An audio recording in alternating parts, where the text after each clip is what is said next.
Okay, it's official now. Rupert has joined us. We can have a meeting.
Hey, Josh.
Hey everybody, and welcome to the Zoom Test Kitchen and our new look and feel, orange and white, and our own little twist to the logo as well, but same content, same type of community, no changes as far as the experience here goes. Glad to have you here. We meet here every Friday afternoon at 3 p.m. Eastern to discuss, practice, get our hands dirty with Zoom, and it's a active and live workshop with a little bit of direction, but most of the topics that we talk about come from the community, everybody who's here, and we've still got people rolling in, so welcome. And was wondering, we haven't done it in a while, but maybe some quick intros.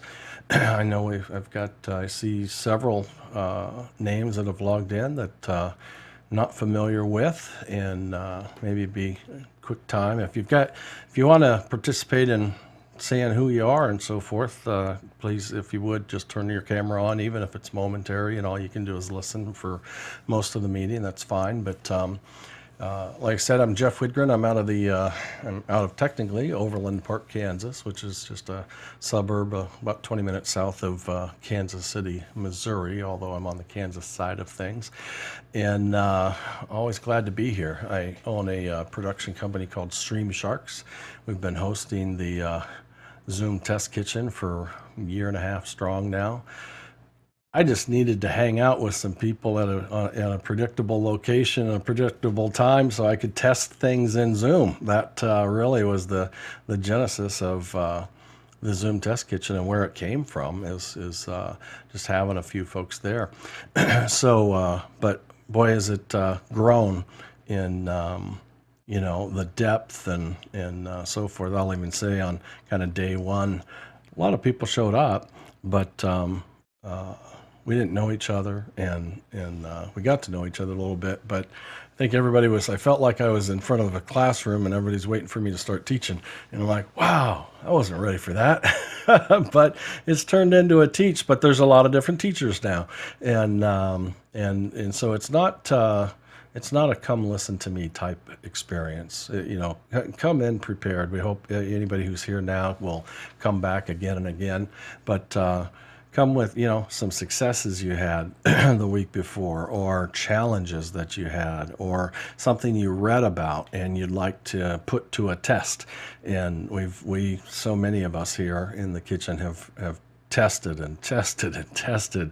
Sometimes I'll even pass you, co-host control. Occasionally, not with any argument, occasionally it's a feature that actually requires host control, and we'll pass that as well, so you can get your hands on the real experience as well. And so it's a for real workshop. So I'm going to go across my gallery view, if you will. Everybody's seeing watermarks, by the way, today, aren't you? And I turned it on, as nauseating as it is. I turned it on for the first time today because it is one of those new features to if your meeting is considered to be intellectual property, that certainly is one methodology of protecting that as well. So I believe everybody, as Ray and I tested this out a little bit just several minutes ago, I see Zoom host at streamsharks.com on everybody's video. That's my login to this host meeting. You, I believe, will see your logged in watermark across all the different videos. And I can't say I was expecting that necessarily. I'm not sure exactly. Yeah, kind of like, what's the use case, right? Why did they choose and so forth to go that route? But I think, well, eventually we usually find those things out. And then what I don't know right now we are streaming. Oh yeah, Ray, thanks so much. I just checked on the recording. It's on. Thanks for getting that back on. My stream that's going out to YouTube right now, there's a Zoom Test Kitchen YouTube channel that I invite you all to not only visit, but subscribe by clicking on the bell there, so that when we go live, you actually get a notification on that. You can see I need to clear that screen right now. And then I don't know. Now, it is definitely streaming a watermark, although its watermark is Zoom Host 10, but that's a machine that's in this meeting right now called Streamer. You'll see it in the participants list. I go full screen on that. I capture that with NDI, send it over to my vMix machine, and that's where I stream out from. So it's not an actual true test to the question, well, what does Zoom stream from Zoom? And so if we end up with the time today, I'll actually engage this Zoom meeting to actually do a direct stream to another location and see, in fact, what is it streaming, whose watermark is it streaming. And the watermark, I believe, is going to show itself on a share also. So I'm going to, real quickly, I know I was going to go to introductions, but I forgot to mention this. I'm going to share a screen right now of release notes. And so on the share, it didn't change on my other machine. It still watermarks. It's local. Logged in. What watermark? Do you still see your own watermark on the share that I'm Yeah, sharing? we will always Yes. see our own watermark because it's Yeah. yeah. Yep. Just wanted to confirm that in Zoom experience, and then the real question will be is I'm assuming, since I'm the host, and the host is what derives the source of a stream and a recording, a cloud recording, that it would see my Zoom host at streamsharks.com watermark as well, but we can confirm that a bit later. So with that, I'll stop the share, and let's just go around the house here real quick. Ray, why don't you do a quick intro of yourself? And feel free, by the way, if you own a company, whether it's production or whatever you do, feel free to mention what you own, what you do as well. You know, don't be shy just because you feel like, oh, it's an advertisement or whatnot. Let people know who you are and what you do. Could you turn off your spotlight? Oh yeah, absolutely. Thank you. I need somebody to manage that. Who's willing to manage spotlighting today? Josh, would you do that? I can for the first 10 minutes, but I might need a backup spotlight. Who's gonna? Rupert, will you be here longer? Be here for most of until the top of the hour, basically, I guess. Okay.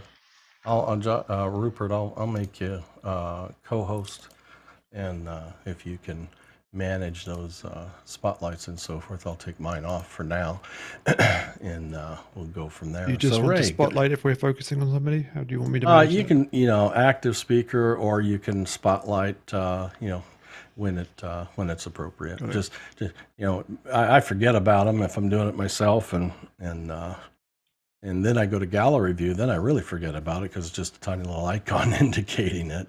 And thank goodness Lois shows up and lets me know, hey man, can you take that off? Because it only makes sense. So, all right, Ray, let us know who you are.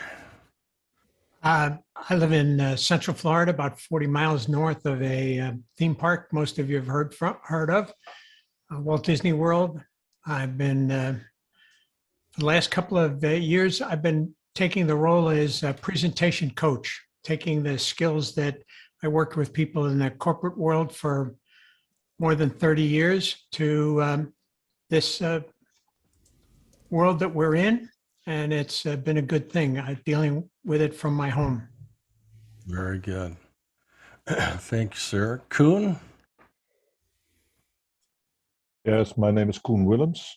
I'm from the Netherlands.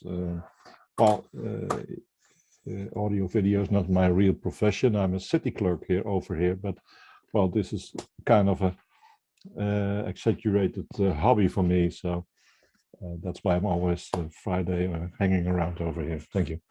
Very cool. Glad to have you here. Rupert.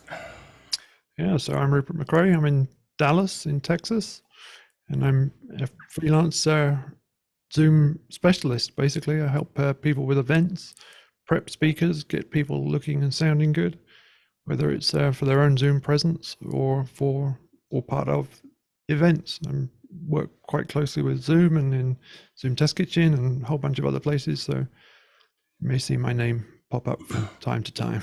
The Zoom community board's active as well. So good stuff. Yeah, lots of contribution out there that we appreciate very much.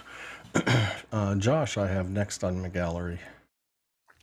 Oh, welcome everyone. I'm Josh Kaufman from the Western Pennsylvania area, Pittsburgh area, and I do virtual production, other sorts of adjacent technology. So always looking to up my Zoom and production game. Very good. Very good. Thanks, Josh. And Lois Richter.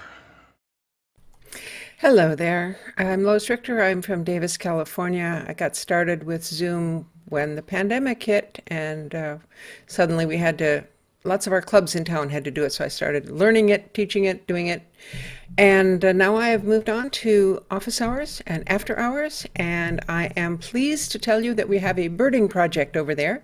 And I'm going to have a show, Birding with Lois. So I'm excited about that. And some of the folks who are in here are also on my crew. it's a wonderful thing. I put the email address in my name. If any of you are interested, feel free to give me a message and I'll talk to you. So cool to see how things have progressed for you, Lois, and it's nice and neat to have these communities, but it wouldn't happen if you weren't such a go-getter as well. So it's been fun to have you around. Jeff, is there any way to turn off the words? They're on everybody's face, and it's really hard to see them. I know, and I wanted to enable the feature, and I did, but it's in the scheduling part of the meeting. It becomes a check mark, right? I was half expecting maybe I could turn them off, and Kevin, if you know anything different, let me know. But I have not found anything to turn them off while we're in the meeting, and so the meeting is protected from beginning to end, if you call it protected, right? So I think, when obviously in this community, we don't need watermarks, and I won't turn them on again, meetings moving forward, but but I think for the right use case, they'll probably serve a segment well. So anyways, so I'm sorry, Lois, but I have not found, and it looked like from Kevin's nod of his head that there's not a way to turn it off live either. Josh Artman, I see you working busily in your conference room there, but let us know who you are. Yeah, hi there. This is my first Zoom test kitchen. I work for a small production company in Norwood, Massachusetts, so just south of Boston. We're getting ready on Sunday. We're setting up a hotel downtown for a hybrid stream, or hybrid event. So I'll be mostly packing for that, but we do a lot of vMix, NDI, just general, virtual and hybrid production. So figured there were so many cool new Zoom features that have been added, so definitely didn't want to miss this test kitchen. Yeah, very good. Glad to have you, Josh. Thanks for joining us. And Lisa, I'm pretty sure this is your first arrival in the test kitchen as well. I saw you on the Slack channel with Tempo Live Events and saw you register as well. So welcome. Tell us a little bit about yourself. Yeah, thanks. I'm Lisa Price, based out of New York City. I am an event producer. And that's how I found you, through Tempo. I work freelance. So if there's a big event coming up and they need support, normally I'm traveling in the world producing events, but obviously the past 2 years I've been doing just virtual. Every live event that I've had has been canceled or turned virtual. So that's been very interesting. So yeah, I really appreciate you guys doing this. Everything I feel like we can do to learn helps me become better at my job. Very good. So glad to have you. Kevin? Hi, Kevin Babcock. Work for Zoom. I'm an event specialist and on the events team. I just like to come by whenever I have an opportunity just to hang out and hear from industry experts, and hear industry talk is always fun. So happy to be here, and just wanted to show off my most favorite addition to my production rig, which is the giant stop button on the wall. And it's actually a switch intended for a table saw or something like that, but you can get them off Amazon. But I have about 90% of my equipment routed through that big power switch, and I could just bang it at the end of the day and everything's off. Nice. Very cool. And by the way, yeah, Kevin is part of the event specialist team, meaning he was a member of the team that delivered this week's big event from Zoom as well. Remind me the title. I don't want to mess up the title of that event. Yes, Work Transformation Summit. Yeah, the Work Transformation Summit, which I'll say out loud and proudly, it was an impressive delivery for what can be done in and with Zoom and collectively some other tools, right? I mean, you guys aren't hiding the fact that I think in the past it's been OBS, and now I think it's vMix or still a mix between the two, and Zoom OSC, Zoom ISO, and things like that. So, it does take some other things, but the talent you guys have and the work you put into it just glowed. It was a really great representation. So, good job to you guys for sure. I really appreciate it. Thank you. Yeah, no problem at all. Robert, how are you? Hi, Jeff. Good to see you again. I'm Robert. I'm based in Poland, and we run an online interpretation agency, and we've just been doing interpretation for all online events that you can imagine. Initially, it was like a mangle of wires and cables, and I think we've got a little bit smarter now with help from Jeff and all of the great guys here. And we're doing it a little bit more effective now. And for the last week, I've been playing with these overlays that you can see that I've put on there, which is a filter in Zoom. And I've figured out how to load them up, and we can load them for everyone before an event, and then everyone just selects his overlay, and it's really cool. It just makes a different. It's sort of a fake bottom third, but it looks cool. Yeah. Well, so, and just to clarify a little further, the same feature, I'll say the same goofy feature that allows you to put on a fake mustache, beard, and eyebrows is exactly what's doing that graphic for you, right? And it's just a matter of creating, a graphic with, some kind of a bug. It could be my DVE store bug, or Robert's lower third, or I know Lois has been doing this for a while now, right? You have several graphics that you pop up and off and so forth. So it just a creative use of a feature that came out initially with, kind of a different introduced purpose, but is working out for some folks. So that's good stuff. And then, it's a little bit promising. Hey, you think about it, if Zoom gets creative with it, they already have the mechanics, right, to do it. Now they could take the name that they already know from the person who's talking and put it there. And fact is those name labels, I don't know if they're using that technology, but the name labels we've already seen. I posted it on our Facebook group page the other day, and Denise did as well. Labels with names and so forth are supported, or that release is coming anyways. And so momentarily we'll have that ability to do that within Zoom too.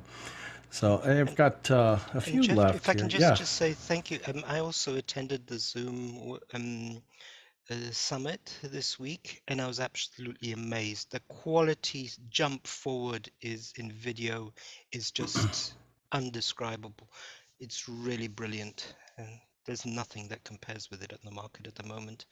Yeah. And I was also yesterday, I attended the Hop-In Summit with StreamYard, and just comparing the two, this is like what it was before the change in Zoom events is what they still have. And Zoom events has just gone forward. It's just amazing. Yeah. Yeah. Quite cool. Quite cool. George, I have you up on my screen next.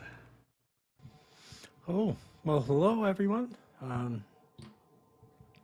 This is such a great place. I didn't find this group. I found Rupert, and that's essentially go. the same thing. And Rupert led to Jeff, and Jeff led to this, and so here we are. And hello, everyone. So a quick overview. I started out as a writer, and then I got into full-time journalism. I worked in radio. I worked in network TV. Then I got addicted to the internet about 25 years ago, and when it all meshed, I started live streaming maybe a dozen years ago, and half a dozen years using Zoom, and just so pumped to have a group like this that can test stuff. It's just amazing. I run a couple of small businesses, and one of them clearly does Zoom productions, and I specialize in talking heads that are in regulated industries. So it's, meetings that have a lawyer sitting there making sure you're doing things right, that sort of thing. So that's basically what I do. Plus, I do writers' conferences and film festivals, and whatever anybody really wants. So, thanks, Jeff. Appreciate the opportunity. Yeah, thanks for joining us. Bill Hops. Well, Happy New Year. Happy New This Year. is my first one, my first attendance this year. So Happy New Year. Yeah, glad to have you. I'm Bill. I'm based in Silicon Valley, San Jose area in California, and we produce hybrid and virtual events for businesses. So that's what we do. So if you need support remotely or have an event out here, we can support it very easily. Back to Very you, Jeff. good. Welcome, Bill. Steve Miller. Yeah, you're muted, sir. Apologies. There we go. I am from Provo, Utah, and this is my second time to this meeting. I showed up for a few minutes last week. Excuse me. And basically, my approach is that I do webinars, and I'm in the process of developing a website where people can list upcoming webinars. A place where people can come and essentially peruse free webinars that are upcoming, and people can come and list their webinars for other people to watch. So that's my approach. Very good. I've got 2 boys at school out in Provo, so welcome, Steve. Thank you. Let's see. The gallery shifted a little bit. I think I have Joe Castano next. Thanks, Jeff. Yeah, hey folks, I'm Joe Castano, a live event producer, director in San Diego, California. I have a vMix studio, fairly robust studio. Chill Events, a small production company that I run and do virtual events through Chill Events. And there we go. That's that. Thanks, Jeff. Very good. And a talented and growing vMix scripter too. So if you need anything customized in vMix, as well as Bill's, I don't know that Bill's ever talked about it with me, but I have heard he's got some pretty darn creative Stream Deck vMix implementations and so forth. So that's kind of cool. I got that info, by the way, Bill, from Greg Gibson. So it was pretty impressive. It was the first time I saw the use of variables in particular with vMix scripting. So it was great stuff. I've got Will Austin. I think Will is out of New York. Is that right? You got that right, Jeff. Good to see you. Good to see you. you. Thanks for hosting this every week. I haven't been on in a few weeks. Sometimes work and holidays gets in the way. Yes, sir. I'm operations manager at Corporate Audio Visual. We're based just outside of the New York City area. So we pretty much handle the whole tri-state area, but now with virtual, we can also manage and assist in events across the country. That's the good thing about the virtual side of things. It really expands your reach and ability to work and touch people outside of your home base area. That's right. But basically, we were pretty much a audio-visual company that handled in-person events. And then once the pandemic hit, there's that word pivot, and we basically had to switch over and figure out how to keep doing business and serve our clients. So hence hybrid and virtual events and Zoom, vMix, putting it all together and doing it all. Yeah. The word pivot, or the phrase pivot or die, right? I mean, when you've got that investment of all that equipment and a warehouse full of it sitting there doing nothing, you gotta reinvent yourself, right? And been a lot learned from the providers and the customers, right? So, and I think that's the excuse me. I think that's the stickiness of hybrid and virtual events, is what's been learned by the customers. The advantages for the providers is great. That Will mentioned is the boundaries of our business, our customer base is endless, right? I mean, I've done it.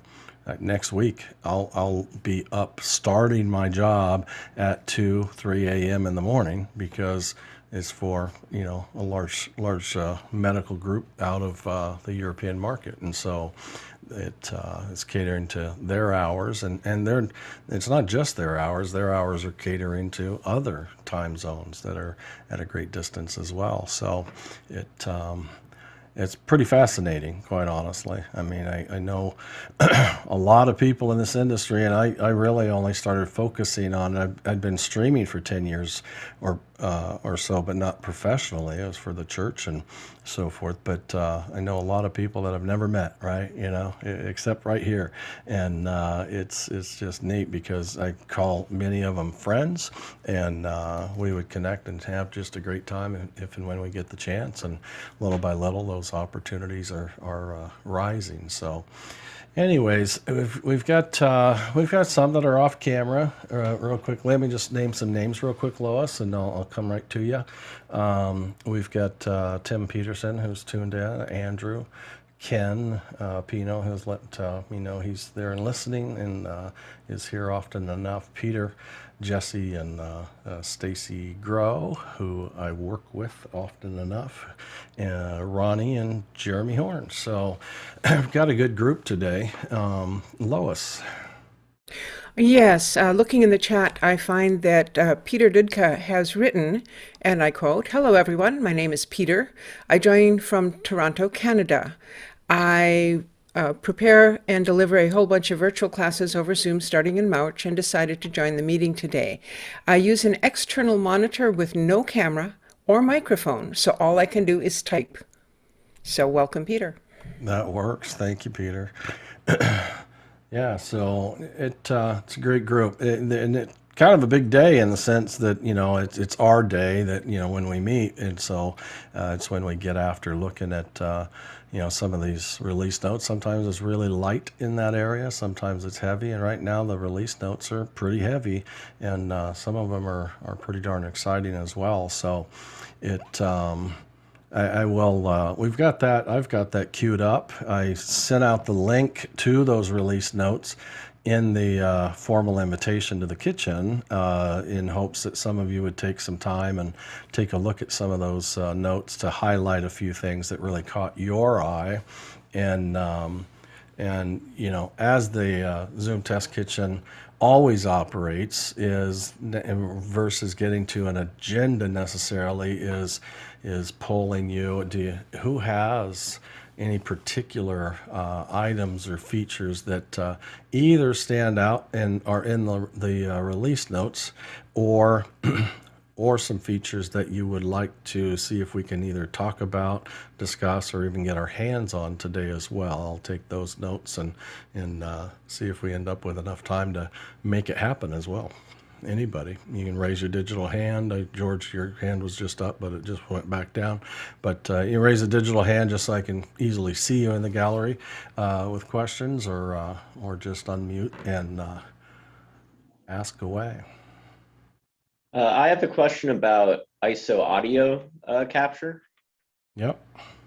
So I saw that ISO audio recordings were added to Zoom recently, and I've seen some people talk about cloud ISO audio recordings.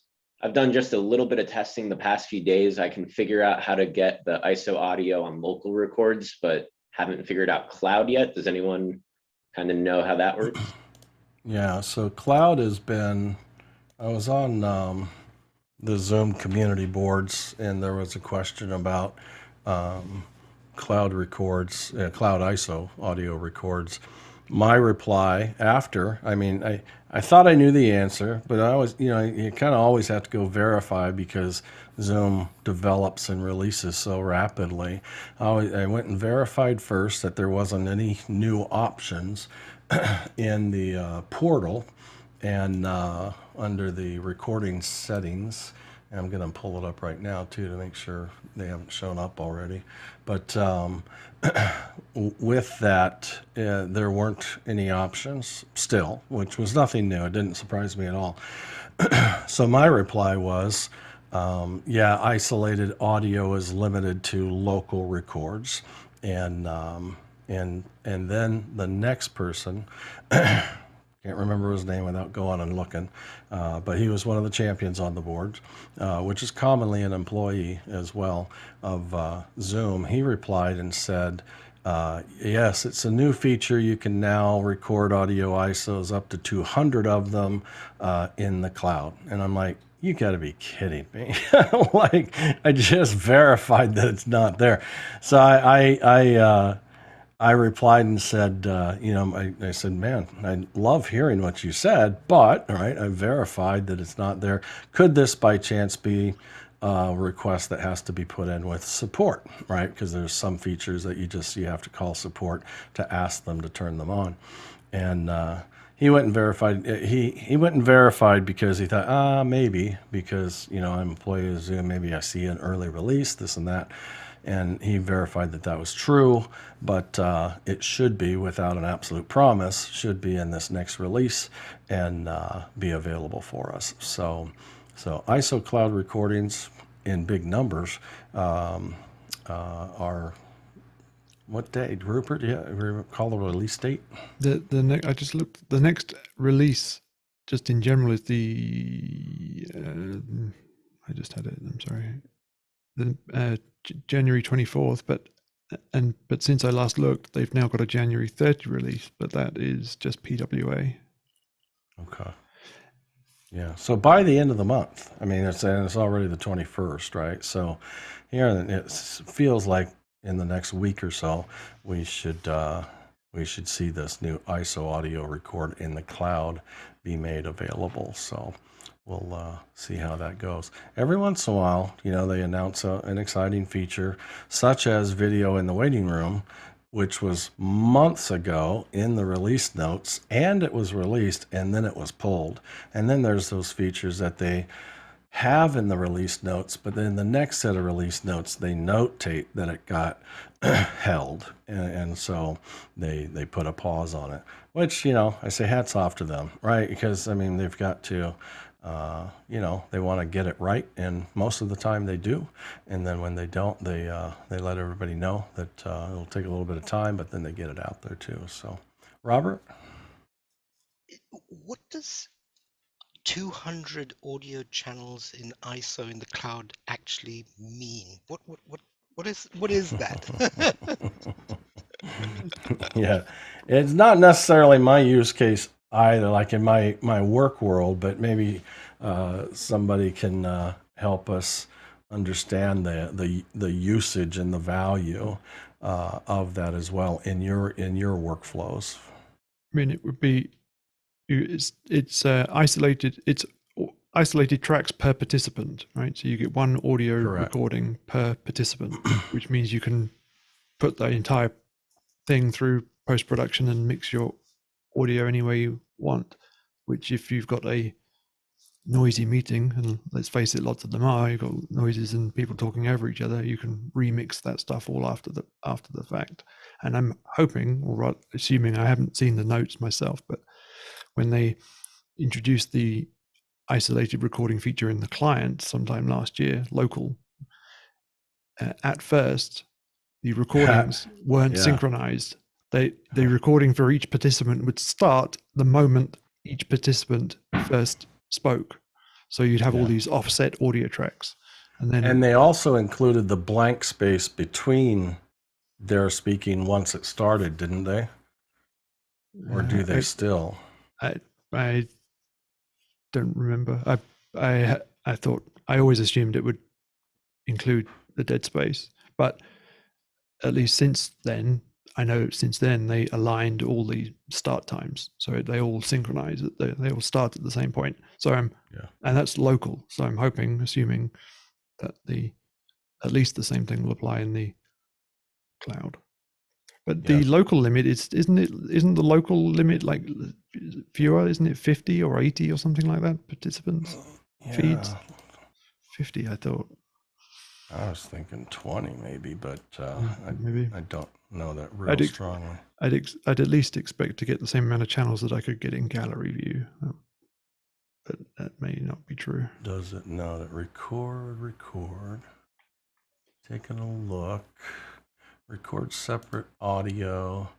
says right now in 591 is supports the first 80 speakers 80, audio files.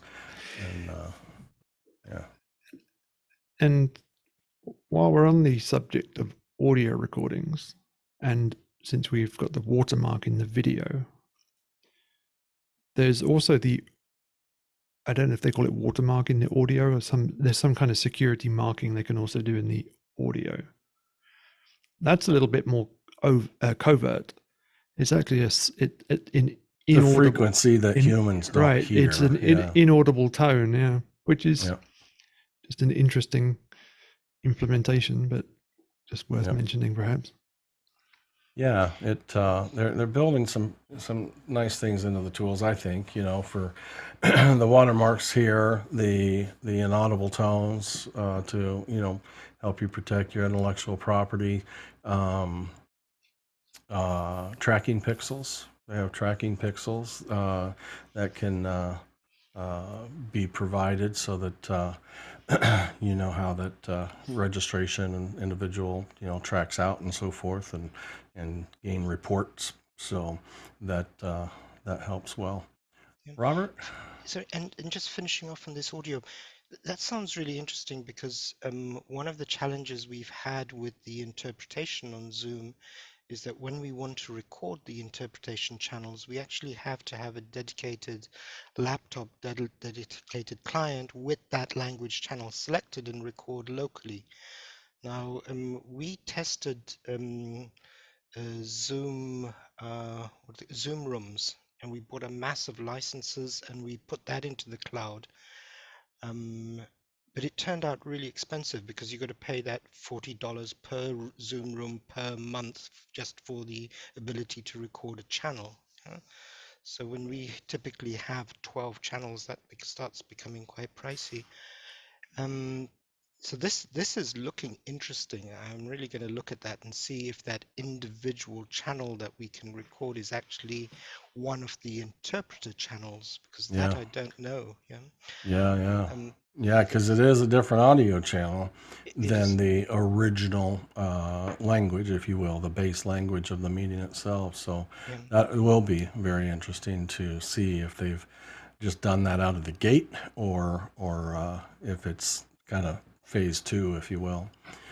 And on these watermarks, if I can say, I do have a use case because we did a due diligence project with lawyers, and they were asking me how they can track who recorded it and who distributes recordings of the different sessions that we had. So that is a use case here for due diligence with lawyers. Yeah, interesting. Yeah. And it just kind of hit me. I for half a second I thought, you could you could simplify this watermark, or you could make it really big and ugly, with lots of different characters. The fact of the matter is that's a wrong and incorrect thought, because this is actually the email account I'm authenticated into this, not the display name, and so it's kind of locked and loaded, if you will. So I guess it also protects, to a certain extent, people restreaming the meeting. I mean, that's that, because I suspect that if you stream through the Zoom stream, that it will, I mean, you've kind of got, you gives you the Zoom watermark. I suspect it'll be a different watermark if something. I mean, you've got the normal Zoom thing, but I think it's definitely a way to discourage people from streaming the meeting and circumventing all the Zoom controls for streaming notifications, because that's all part of the due diligence stuff as well. Yeah. I had. Okay. So I see. I'm not. It's hard for me to kind of pull away from the camera a lot for a long period of time to keep up with the chat. So if somebody wants to kind of read through that and go, hey, Jeff's not getting to this, feel free to chime in and say, hey, someone's asking. Lisa on the bottom here is the most recent question, asks, and this is pretty quick to explain, how do you play video for the waiting room? I will say first, it's a feature that becomes available in the portal of your Zoom account and under the settings of your waiting room.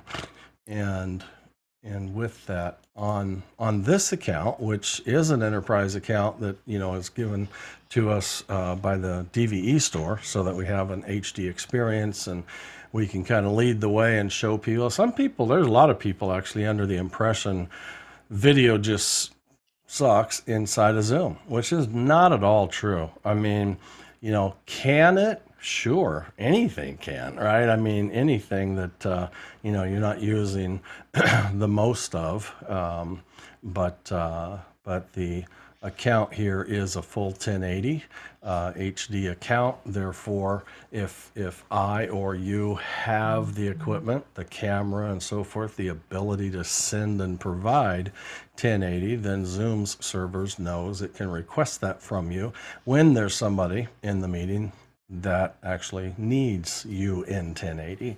A lot of people have experienced 360. Some experience 720, which is that first level of HD, and so forth. So anyways, this account does not have the new waiting room yet. And so I'm going to be calling Zoom. I don't know if they're going to push it out to everybody on this release, and I'll be calling a few days early, but I called a few months ago, and that's when I found out it was pulled as a release, and they weren't offering it to anybody because the development team just simply put it on pause on that. So they obviously had some issues. I went through I was a beta tester for it. I don't know whether the final features are going to be exactly the same, but I can kind of talk through how it worked when I tested it. It was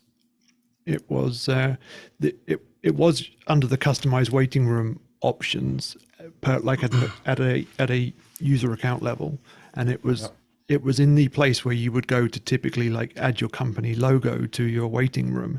So it was really like in the branding options. So it was really a way of including some branding about your brand rather than specific information relating to that meeting. It wasn't as though you could load up pre-roll that particularly applied to a particular meeting. The settings didn't seem to suit that use case when I looked at them. So I do have an account that does have it, and that's from our church. And so I've logged into the portal settings of that, and under the settings, you got your recording and meeting options. Under the meeting options of that, you can click on customize waiting room, and with that, you can put in a custom title. You can do the default screen as well. It'll just do it for you and put in your meeting title, or you can put in your logo and description, and you can upload a logo, or you can refer to a video and upload that video, and it will give you the opportunity to play that video when you arrive to the waiting room. Go ahead, Rupert. No, I'm fine. I'll carry on. Pass. Okay, and I'm just gonna review that first bullet underneath is, it can be up to 30 meg in size, so not huge, but enough of an MP4, an MOV, or I haven't seen them do the M4V before, but M4V as well. So that's how that works. That's the way to look at a mobile device versus a desktop device and so forth. So that's how you get it going. The user experience, I don't believe it's an autoplay, or it wasn't on the first rendition, but I don't know if that's changed yet. I tried to get it in for this meeting so you guys would experience it today, but wasn't successful on that. So we'll try that next week. Okay, what else? I know George has indicated he'd love to see Robert provide like a walkthrough of the implementation of the lower third. I'm going to first go to Ronnie, who has his digital hand up. Let's see what kind of question you've got there, Ronnie. Yeah, I'm sorry for not having video on. No worries. I'm on my phone and on the move. But I have a question regarding the watermark. I only see my first name in the watermark. And using the iPhone, when I swipe right and see the gallery, there is no watermarks on the other videos. It's only on the active speaker first window. Gotcha. So is that a Yeah, bug so or is it a different mobile experience for sure? Yeah, because when we look at we certainly none of us are seeing first names only. We're seeing the email address to our Zoom account that displays, and it displays that email account on everybody's video, whether their camera's on or not. That watermark is put in so place. it's different on the iPhone. Yeah. Yeah. I'll make a few screenshots and share with you guys. Yeah, no, that'd be great. It's good to know because, often is the case, right? The streams are different, the records are different, the mobile devices are different, and so, but normally they catch up in time as well. Do we know how Zoom ISO handles this, the watermark? No, I sure don't. Yeah, I sure don't. It'd be interesting to see. I did get the sense. I was texting with Andy Carluccio the other day, and I did get the sense from him that the the distance between the vanilla client, excuse me, from Zoom and the SDK, the version gap that Andy and company has dealt with, for the last year plus, is getting smaller, and so there's going to be a lot of advantages for OSC and ISO, because the SDK will offer it sooner, and so that's super good news in that sense. So. But yeah, don't know for sure. I mean, they've released their video SDK, right? And so I would assume that's is where it's supported and implemented. But we'll have to see, in fact, if it becomes an option for ISO to implement or a non-option. And I would guess it would be a non-option just because it's a security feature. Right. But, and for that matter, Zoom Rooms too. I just brought my room in, and I mean, these aren't NDI, these are just monitor feeds, and it's actually watermarking the name of the room, HD Zoom. On the video. I wonder whether it would do that on NDI too. Probably, I think it would. But that's Zoom Room, not ISO. Yeah, and Ken Pino has confirmed that on his Android as well, he just sees the JJ Pino as the watermark. So yeah, definitely confirmed now that the mobile experience is slightly different for sure. Robert? Yeah, if I can just go back to the waiting room video. I don't know if you can hear me now. Is my mic better? I've raised my sound. Is it better now, Ray? Yeah, that's good. Okay. Sorry about that. Didn't realize that I had it at a lower level this earlier on. But with the waiting room video, I contacted Zoom to enable it on my account because I was testing it to be able to instruct people coming on how to use the interpretation channels on Zoom, because that's what we do basically with all the interpretation.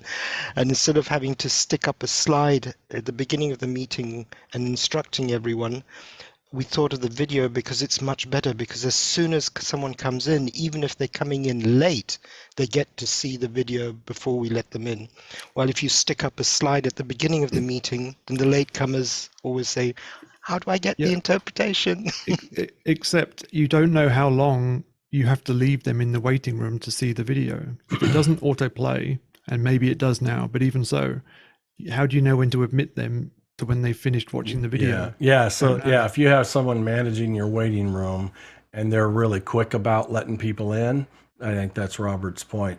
Now, you could set up a rule that says, hey, the instructional video is 15 seconds. Let's make sure we have everybody wait for 30 seconds for that buffer. Rupert said, hey, maybe they don't start the video, you know? And let's see, if it's autoplay, then we could tighten the timer up to the video duration as well. So that'll be an interesting test. That's why it seemed to me that it didn't suit the instructional use case. It was more about branding, animated sweepers, just something, whatever, just something more interesting than nothing. But for critical instruction, based on what I saw, it couldn't be relied upon, I don't think. Mm. Yeah, but it just goes round and round in circles. It repeats. That's Does when I it? tested it. It repeats. It Okay. doesn't autoplay in the sense that when you come in, it doesn't start from the beginning, but it just goes round and round in circles. So. Oh, is it? So when you come in, you're jumping into a rolling video? No, that wasn't the experience that I had. Maybe they were tweaking these features as it went on, but yeah, we'll have to. Having said that, they withdrew it from me, so I don't know what's changed. So yeah. No, fair enough. I mean, it did. It got pulled and revamped. You know, whether it was fixes or revamped and fixes or whatnot, we don't know for sure. But they definitely did pull it, and they've pulled it for what's it been, 2 or 3 months. You know, they've been working on it for a while now. Lois? I was wondering if maybe the rolling part might be that the first person who comes in triggers it to start. And then if someone comes in before it's finished. No, it's not play out. Like if it's a 10 meg file or whatever it is, your client actually has to download that file and it plays locally. There's no synchronicity to it. It's everybody's independent. Yeah. They do commonly have our computers take on the workload, right? Because that's where your most horsepower is going to be in a distributed fashion. So that makes sense. George. Yeah, I was the one who asked the question in the chat, or made the comment, wondering if Robert would mind sharing how to create and implement the lower third that he has on his screen. Yeah, I do recall it, and I would. Here's my thoughts on it. It's not that I don't want to, and because I do, but I do desire to push that behind the release note review, because the release notes are pretty big. I'm pretty darn sure that because there's so many and that we talked about going through them, that it's invited several new people to the kitchen as well. And so I don't want to start losing people in time's sake without getting to those first, if that's okay with you. The risk to that is I lose George before we get to that, but I haven't had a chance to read through all the release notes, so I didn't know what was in there and what wasn't.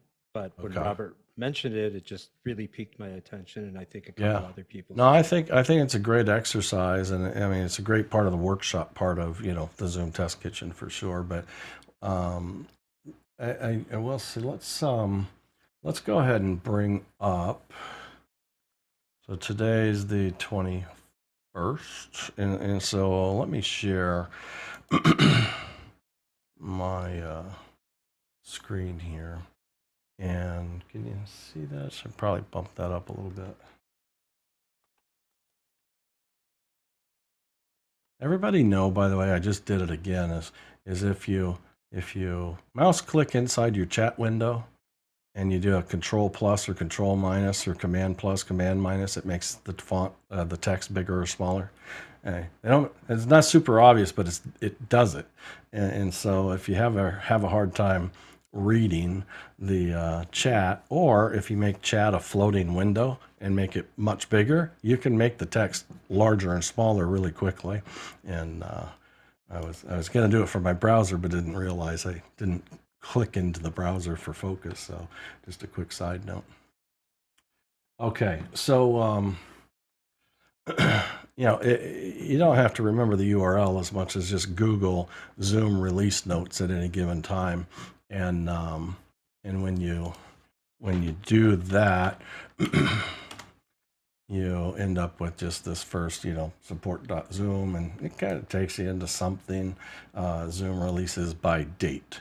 But if you follow this breadcrumb trail here, you can back your way into more choices, and Zoom releases by date, Zoom releases by product, and then some additional resources such as quick links to the Zoom community and the Zoom Learning Center as well. So, and Zoom release notes by date, realize that, today's the 21st. There's some release notes out here already for the 30th, the 24th, the 23rd, and so forth. So you do get to preview what they believe is going to get released, and almost all of them always make it, but there's occasional exceptions to that. But it's just worth noting that not every date will include updates to every product. I mean, some of these dates will just be an update maybe to the Chrome app. Like this one is, I think this is just the PWA, which is Chrome basically. So they are releasing something on that date, but it doesn't necessarily mean it's a whole new version of the Zoom client. The date, and you're realizing, they have a lot of different platforms, they have a lot of different products, and so it's not always going to be about the Zoom client. But if you do go to Zoom releases by product, if you just want to see what's coming new for your desktop, then you can pick which OS and jump into those. And this is going to be an exhaustive list. This if I scroll all the way down this list, it'll be the very first entry when they started doing this data, April 2nd, 2020. And that makes this page fantastic, because you can do a Control F and look for audio, or Control F and look for breakout, or Control F and look when you're looking to see what changed and when. It's really helpful to search that page. Very, very true. and so if we take a look, let's start with January 20th. We go, maybe something already did. There's release notes for G Suite add-on, and this is it.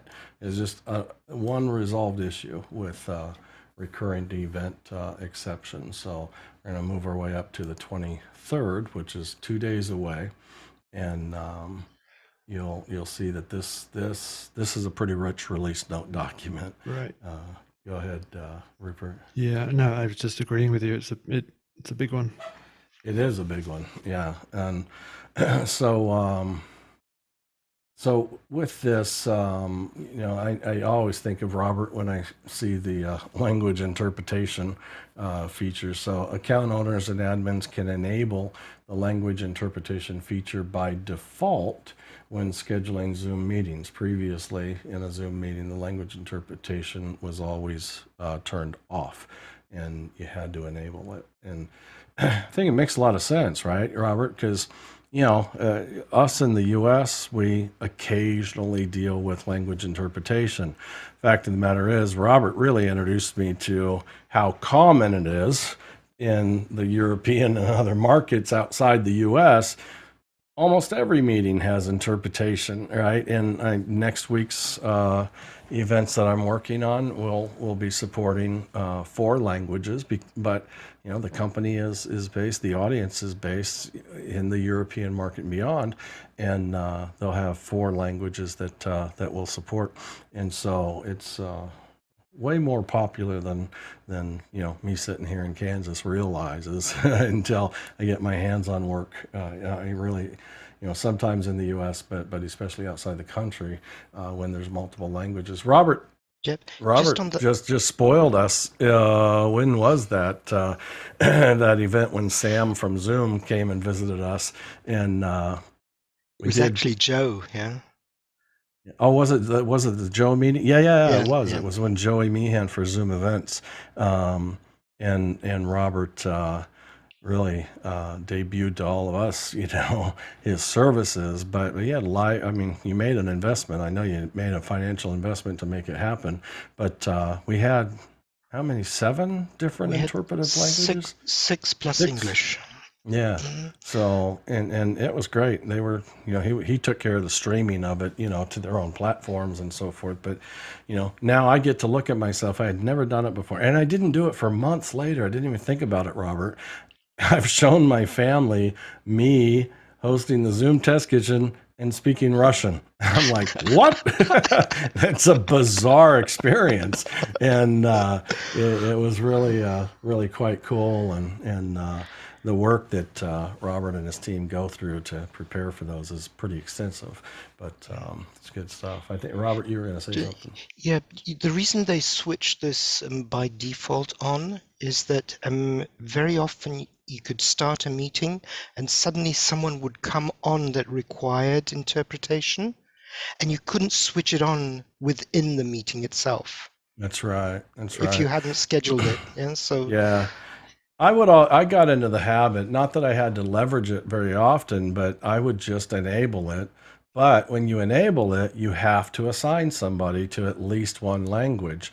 And so I would always type in my own email address and then just change it when I launched the meeting. So sounds like you're going to correct my practice, Robert, which would be great news. About 2 releases ago, they changed that where you don't have to add an interpreter. You can just switch it on. And they've also changed a lot in the back end with the interpreting, because now you can edit the interpreters when the meeting is already on. So that's also very cool. Invite new interpreters in without bring them in as interpreters and not as panelists in a meeting, for example. Yeah. Good stuff. Good stuff. All right, so let's browse through some of these administrative features. Customer grant access workflow for specific content to assist troubleshooting. I try to dig in and go, how does that play for me? On any of these, if if something rings true and I'm skimming over it, just chime in and bring out some real specific value that hits you on these. The second one is huge. Create, remove, and rename breakout rooms even after you've launched them. So this was this was in a previous release and got pulled once, and now it's coming back. Yeah, this is a biggie, and I mean you have to be hosting or co-hosting and be on version 5.9 or above, and right now we're on 5.91, so this is super fresh as far as the functionality to be able to support it. But this is great. I mean, how many times I've been on jobs and the customer has asked or the producer has asked, hey, can we add a few more breakout rooms? I'm like, no, they're already open, and so that flexibility is huge. What I don't know is whether that particular flexibility was the topic of conversation with Andy and I, in the sense of one of the other benefits of that SDK being fresher and better aligned to a third party is that means they can tap into this functionality as well. Do we know if it's going to allow the changing of, because when you set when you open breakout rooms, you have to decide whether it's going to be self-assigned or host assigned, and you only get that choice when you open the rooms. Do we know if we'll be able to edit that choice after, or is that still a one and done? Yeah, don't know yet. We'll have to. I mean, I think we have a lot of fun labs coming up, in the Zoom Test Kitchen, quite honestly, to really hammer on some of these features. Because I can only imagine that's a moment.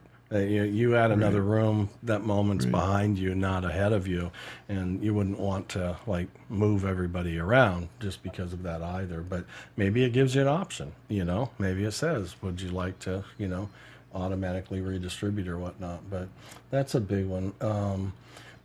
Account owners and admins with access to the operations log report. So I believe that is business and enterprise accounts with those dashboards and so forth. So they can do a bit more there. Turn off caption and chat saving in local recordings will be supported coming up.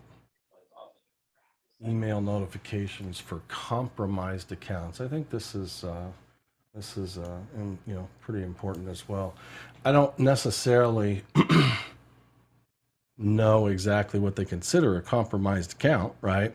But if they consider it, whatever algorithm or whatnot that they're considering justifies the account as compromised, the account owners, admins, and other contacts, any other contacts set up to receive those trust and safety communications will receive email notifications about users on the account with compromised credentials. You know, that could be as far reaching, that could be something that's internal.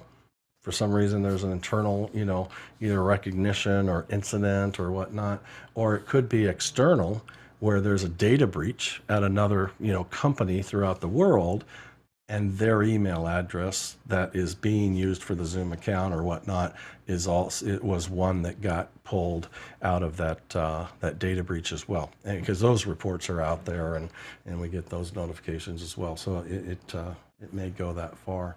Impacted users also receive an email notification if their credentials were and are required to reset their password. They'll be required to. Rupert's got thoughts. I'm waiting for you, Rupert. Well, his brain's churning. I mean, when you read these things, it's obviously because there's a use case and something came up and something. Oh yeah. And numbers are now sufficient numbers to justify a feature. So this must be something that's happening. Yeah. So, but if an account's compromised, I mean, it's tricky it's tricky. The best course of action is often tricky. You know, if it's been compromised, the last person you're going to contact is the user. But it shows you that it's happening, which I think is probably the most noteworthy thing about this. If this feature is here, we should all be aware that that's a thing that actually happens. And I tell people to, particularly if you have an account, like a business account, and you're the administrator of other users, to make sure you have two-factor authentication on at least your account at the administrative level, where you can make big changes and do things. Ideally, your individual user accounts would have that too, as it can be a heavy lift for some folks. But if you're your fully featured accounts, try and get to multi-factor enabled. True. I mean, how many? I mean, I was in IT for years, most of my career, and how many years have I heard that passwords are not a very good method of security, you know, but they're still there, you know, and hospitals have made, changes with, swiper cards first and then proximity cards and devices and so forth. But not every use case, is like that. And, two-factor, I think, is especially, I mean, think about the RSA. And if anybody carried one of those little RSA devices that would just always have a rolling digit code in there, right? I mean, that's our phones now. And everybody's got them, and that's truly, and there's the authenticator applications. I've got probably 3 or 4 of them on my phone, because that's the part that kind of really thrills me, sarcastically, that depending on what the vendor has chosen to use, you have to download a specific authenticative app to be able to use their two-factor, which I do because I appreciate the value of the two-factor for sure. Reset virtual backgrounds to their default after each meeting. So the account owners, admins can reset any virtual background selected by the admin for users of a Zoom meeting. And that is in and of itself to recognize that an admin of a meeting that's setting up a meeting can now or very soon, try to remember the timing on this, but it's within the days, right? You can actually force a virtual background on everybody who joins the meeting. And so there's like this consistency and so forth. Just so everybody's clear, I will leave a meeting if that is enforced. I won't attend a meeting where a virtual background is enforced. I'm telling you, it'll be interesting to see what a lot of people's reactions are to that, because I think I would find myself in the same boat, or at least turn off my video. When a user changes their pre-approved virtual background for a specific meeting, their background will automatically reset when they leave. So, I mean, at least it rolls back, but needless to say. Enable or disable the hide meeting description feature. And and so you can enable or disable a hide meeting web setting at the account or group level. When this setting's enabled, a meeting or webinar description will be hidden on the schedule meeting with template, edit meeting, and info about meeting. So they'll just take away the description option. I don't know that I've ever really used the description field. I know it's there, but I seldom ever find myself using it. But it ends up in your invite and so forth. This is the big one here: enhancements to attendee authentication. This is through it. This is going to be the option now that we're going to be able to require that people log in to the meeting with the account with their client the authenticated, registered account with their client authenticated to the same account that they registered for the meeting with. Yeah. So early in the days, people would every once in a while come in here, even here in the kitchen, and say, how can I stop people from sharing the link to the meeting with everybody else, right?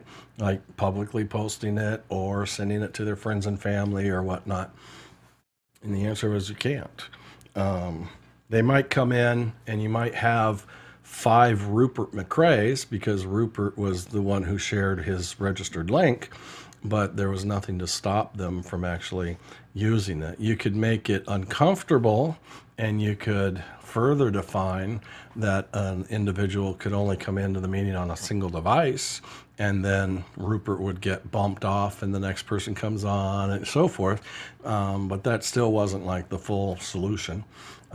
This is the first full solution came with the Zoom Events platform.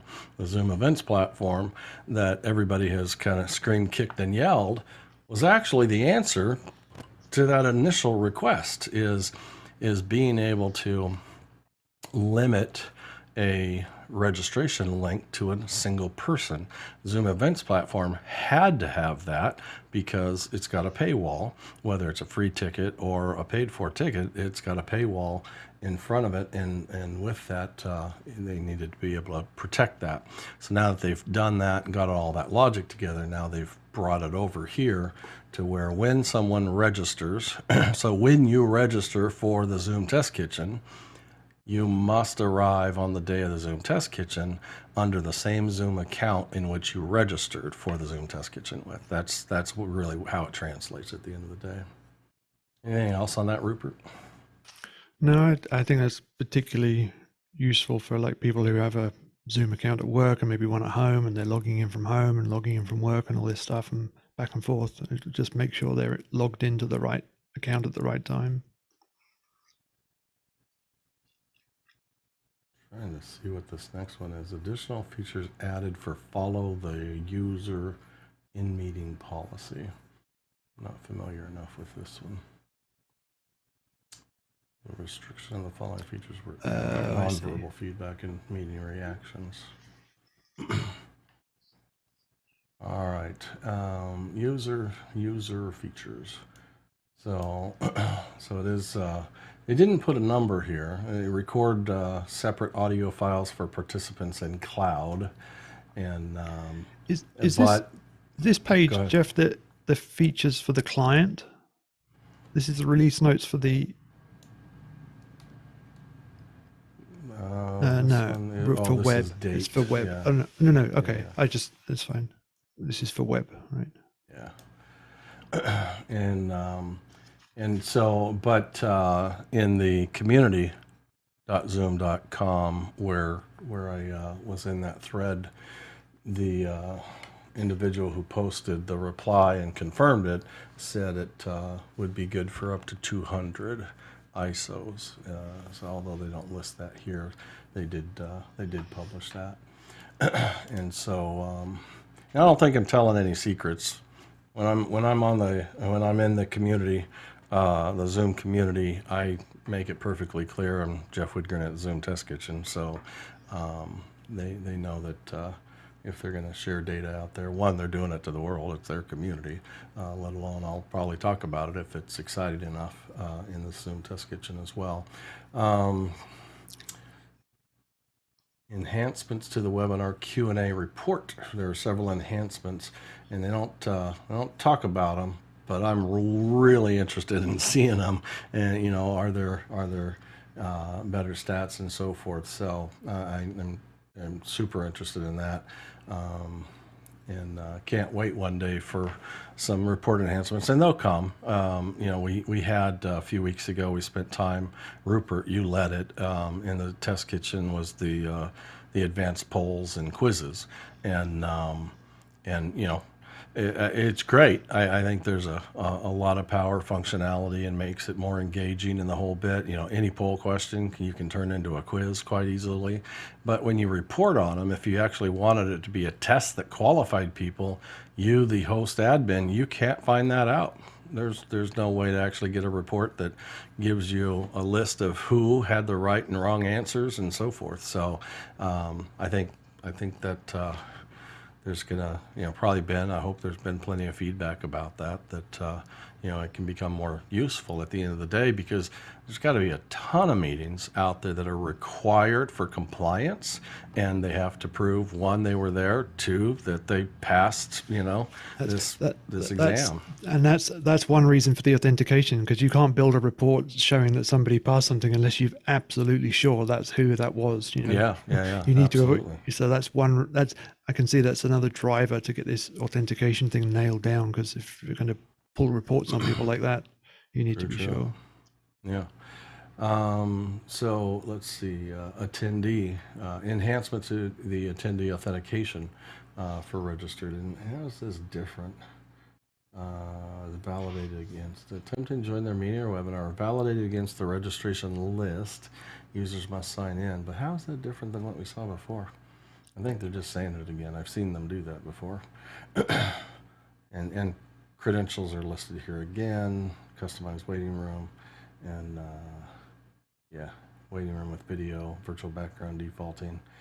So I think we're there just on a repeat on some of those, and then sometimes there is some resolved issues that are something that hit us. So resolved an issue where the UI for editing and creating polls, advanced polls, were not clearly defined. Sending users to advanced polls automatically. Okay. And then it goes, because this page we're looking at is by date. So then it goes to the Zoom phone, Zoom events. It's probably worth looking at. We'll scroll back up there in a second. On Zoom, the connector. Yeah, so let's hit events. How many of you have worked with the Zoom events platform at this point? I know I've got a few of us, Rupert and myself, Josh, who was here earlier. So Zoom Events Expo, the Expo feature allows events organizers to set up a virtual exhibition that connects attendees, booth representatives, sponsors to discover more. So they're releasing Zoom Events Expo to everybody there. So if you have Zoom Events, you can turn on Expo in a conference at this point. They haven't gotten rid of Summit yet, right? But I don't think, but I think we'll see. I think we'll see Summit disappear. Yeah. And the Summit was a one-day limitation.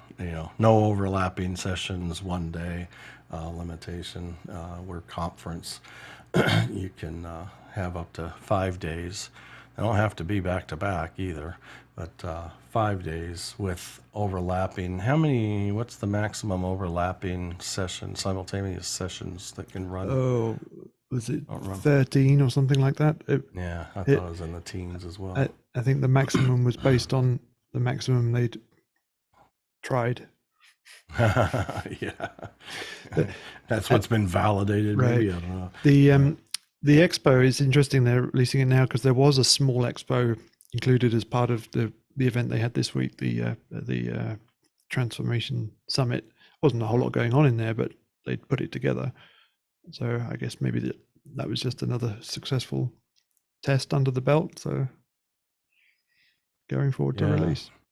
So this next one, the registrant management system provides support for hosts to manage their registrants at the event level Hosts can view, sort, and filter their events, special roles, and the regular attendees info and registration status. I think they've just created some better visibility. I mean, you can imagine when people are, maybe they got a ticket, but coming up to game day for the event, someone's going to be there, on the phone or online trying to say, trying to find you, trying to say, well, that ticket number is associated to this account. That's the one you need to log in with. That's not easy. It wasn't anyways, easy information to quickly gather.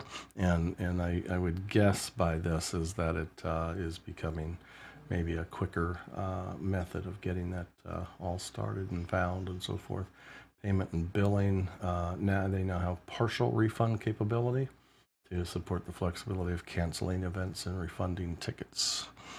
So those are the 3 bullet points under, this is still under Zoom events, new and enhanced. So that was changes versus the event organizer has the option to allow users who missed the event to watch event recordings. That's new and enhanced. Receive single notification email for participants with several special roles. And then support for pre-registration internal facing events. Hosts can now directly distribute event join links to internal attendees' inboxes when publishing. This is interesting because if I remember correctly, they said during the event this week, the Transformation Summit, that if I remember correctly, they were saying that there was no feature that they'd shown or used that day that wasn't available now. Yeah. So that would Now, I don't know that that's synonymous with saying it's publicly released, but it's released in a working fashion internally. I think it would be fair to assume that might be a category that exists, which I'm fine with. I mean, if they're using it and so forth. Yeah, maybe not something you can go onto the website and order, but yeah, could be set up for you, I guess. But it's coming because they've gone public with it, Right. So add live stream and recording metrics to the session tab. So metrics for the lobby's live streaming. So any session in the Zoom event can be designated to stream to the lobby, and so essentially when you go to the lobby and then you jump into a session which opens another window, you can watch 2 sessions at the same time if that second session is being streamed to the lobby. I'm not sure if that's exactly what it's meant for, or how much you can really learn from that, but you can. Sometimes it's problem causer because people will be unmuted on both the meeting and the streamed, and they'll go, oh, I'm getting an echo and so forth. And so often it's the case, hey, mute your stream in the lobby, and it gets rid of the problem. And I thought I'd heard Sam say somewhere along the line that that was going to be an auto mute feature maybe coming later or release. I just wish they hadn't used the term stream. I think that should be reserved for streaming outside the platform to something else, and they should have used something like preview or something to the lobby, because it's just a little bit confusing for for folks who may not be so familiar with it. True. All the event details and event session data are now included in the downloadable CSV file. That's good. Email notification for public events. Email notifications can be sent to invited guests who are uploaded through a CSV file. When an event organizer duplicates an event, the event session ticket start date time will be adjusted automatically to the current date. That's cool. Host can now generate a unique event link for each keyword and track the metrics on visitors' events. Enhancements to session polls. If the advanced polls Zoom web portal setting is enabled, hosts can create more types of poll questions, single choice, multiple choice, and so on, and have more advanced poll options. Cool. Anything stand out to others that I didn't? And Bill, you had written, can we recap current Zoom event options? Do you mean that beyond the release notes? Yeah, I mean, I've just seen an evolution. So basically, I'm trying to figure out what are they currently selling? What have they done away with? So as I look at documentation, I can erase it from my memory. I don't know that they've really done away with a lot. I suspect one day Summit may go away as an option, but Zoom events and that's only because conference, So handle I'm looking at one day to multi-day event. Yeah, I'm looking at the documentation, and right now they basically just show um, Zoom events and conference. That's all they're showing on their event types for Zoom events. Yeah. And is that accurate? Because I'm hearing seminar and expo So and the three types laid out originally were event, summit, and then conference, all of which were a type of Zoom event. And expo, I think, could be included. Expo is just a feature of any one of those. I think you can have an expo in any type. I think you can have it in a summit and conference. I don't think. Oh, okay. I don't think originally they intended it to be on a single event, but I guess that would make sense. I could be wrong. so what makes it an expo? An expo is like an expo hall. If you go to a trade show and you have all the breakouts, and when you come out of the breakouts, you might gather in the expo hall where the vendors are and so forth, where you could have some one-on-one or attend individual vendor presentations. In the expo hall, I could hook up with Rupert, and just chat back and forth, and and literally kind of that wandering area. Right. And the visualization of it literally is almost like a 2D VR experience. You're kind of walking around this layout you can lay it out physically, and set up your booths, which basically become collections of meetings. So you're setting up these little like breakout rooms, really is what they kind of become like. You go into the expo, you literally walk around in your little emoji icon thing, profile picture wanders around, and then you can drop into these different sessions.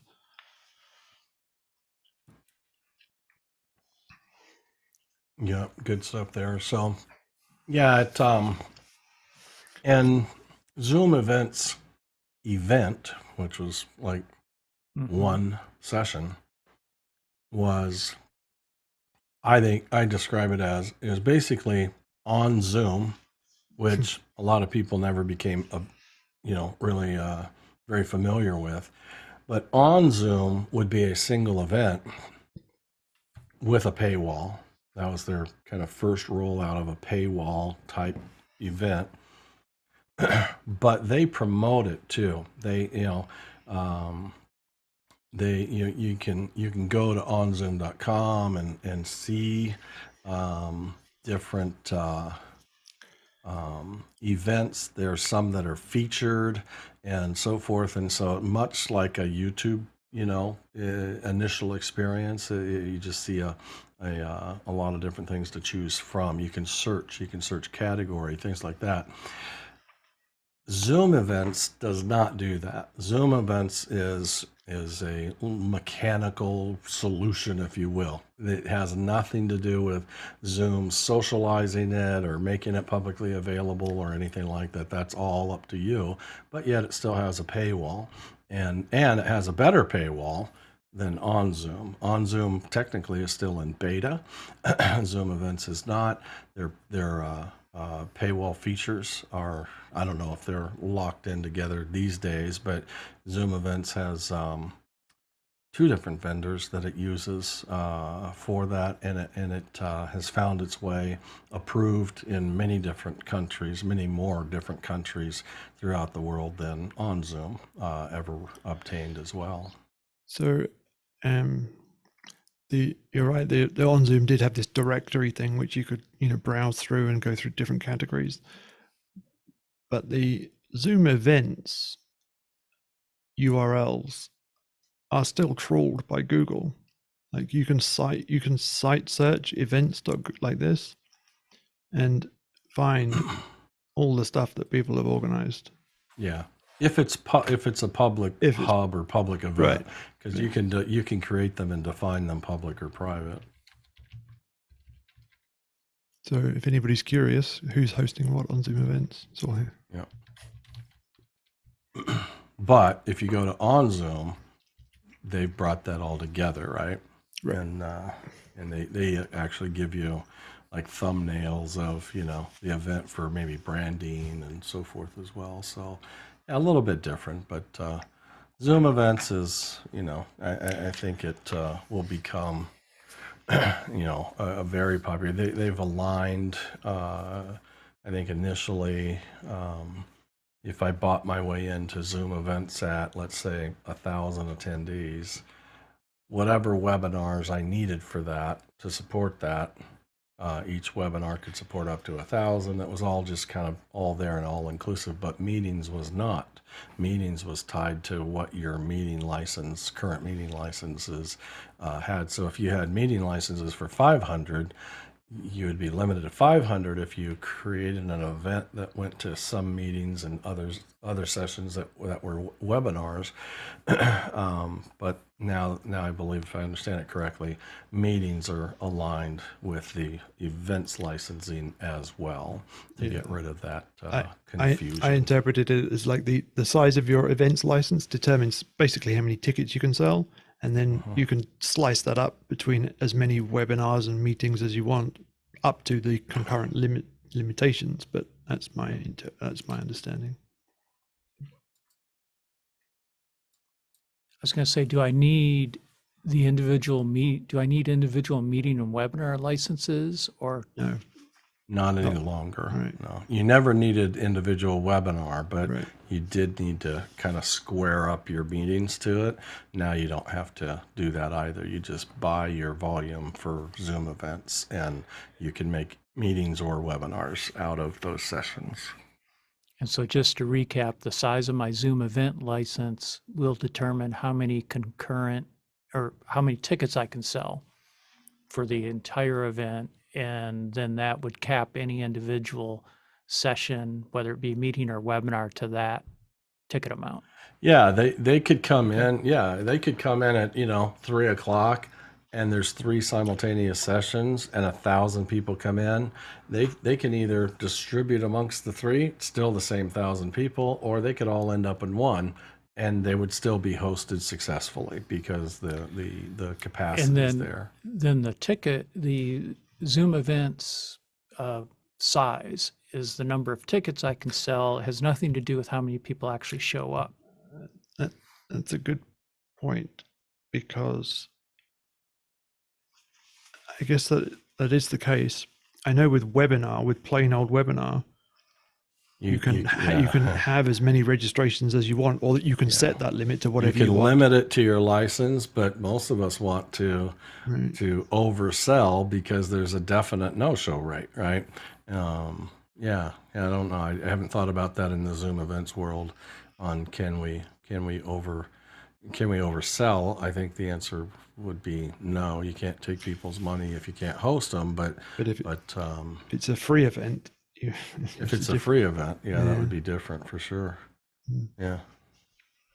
But if you start overselling, which is the moment in which you're taking their money, if it's a no-show, you don't have to necessarily have a policy to refund the money, right?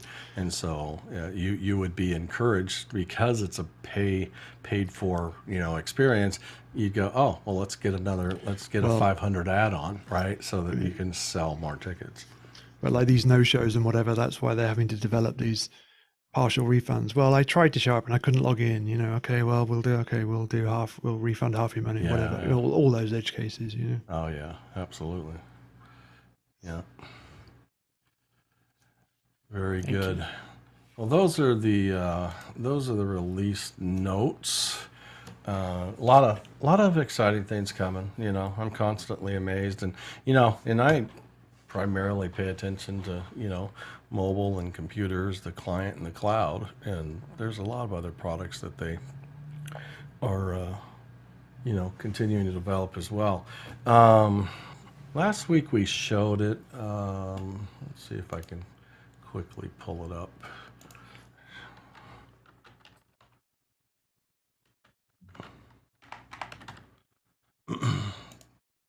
There's a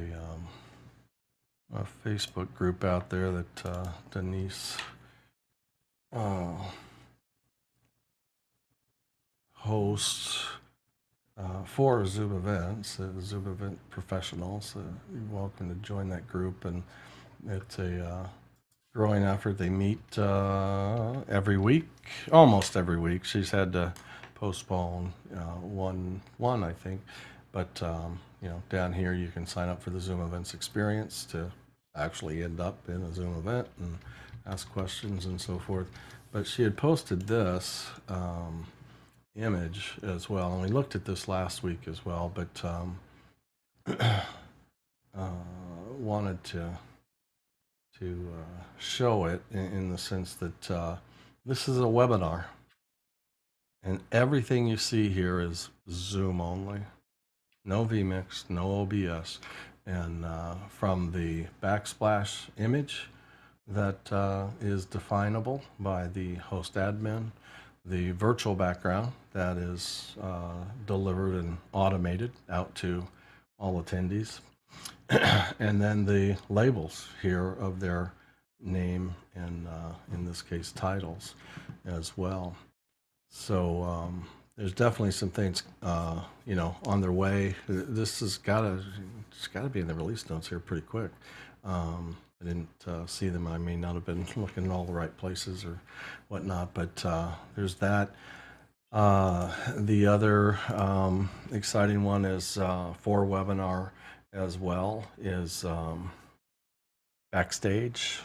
So you can invite your panelist, and they end up in a backstage area of a webinar for readiness and tech check and so forth.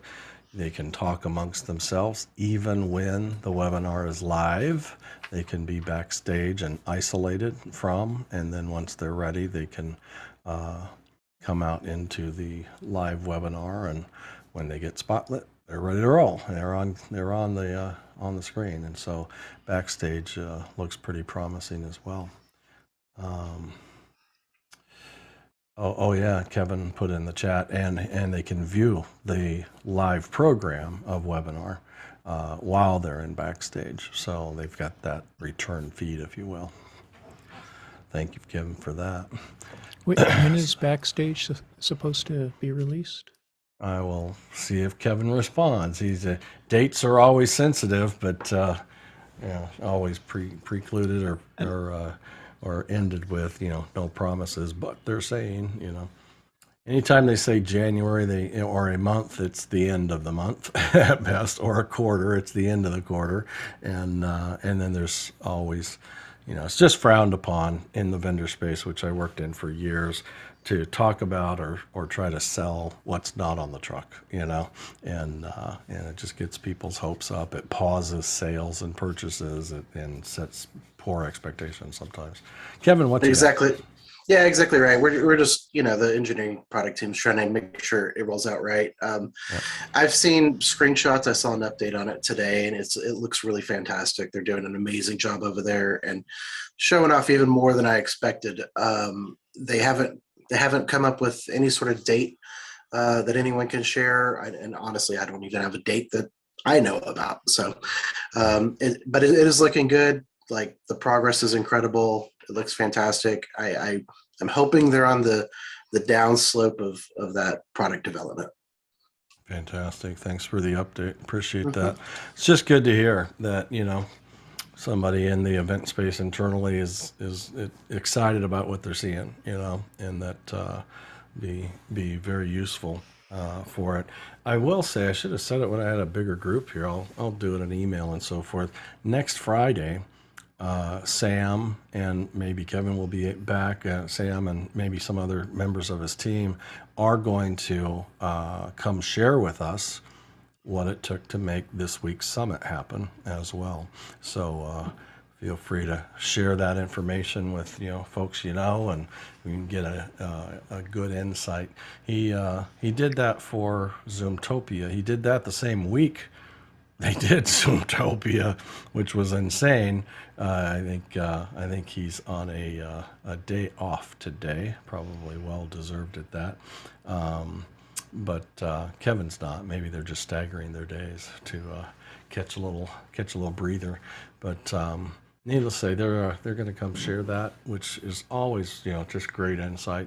Because they've been, I think the Zoom Events team has been making shifts, on the way they're doing things and the tools that they're using to get there and so forth. So I think it's good to, have them come in and share how they themselves as a team are growing and optimizing their workflows as well.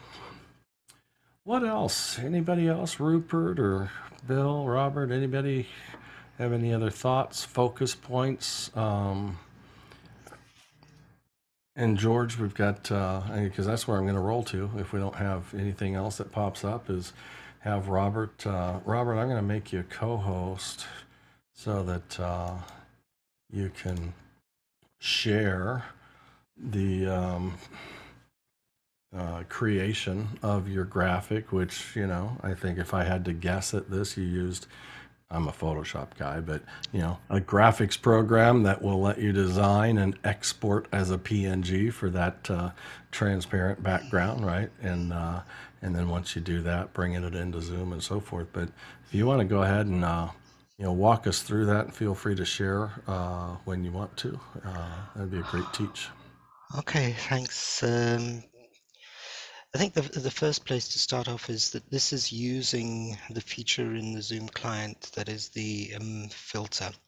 And the filters are available just underneath the virtual backgrounds. And sometimes, if you haven't enabled it yet, you'll just have to enable it, download the package. And that's where you've got all of those moustaches and other things that you can add on to your face. What I did is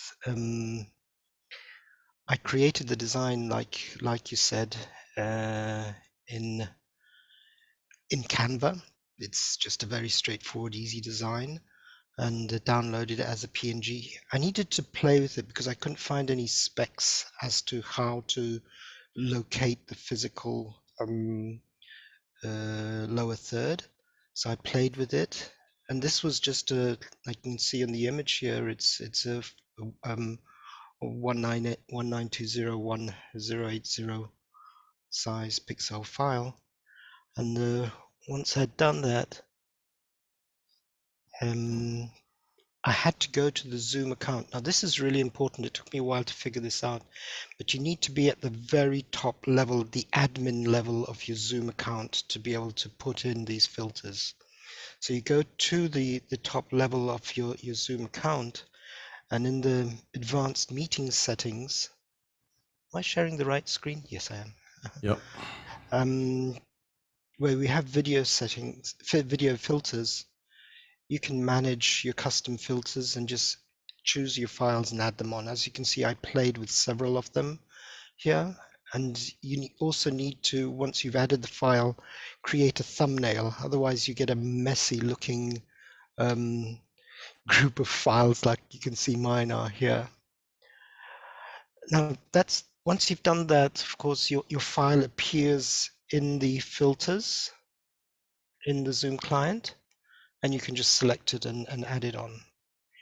The next stage that we played with was once you've added them at the admin level, they become available to all of the users on that license.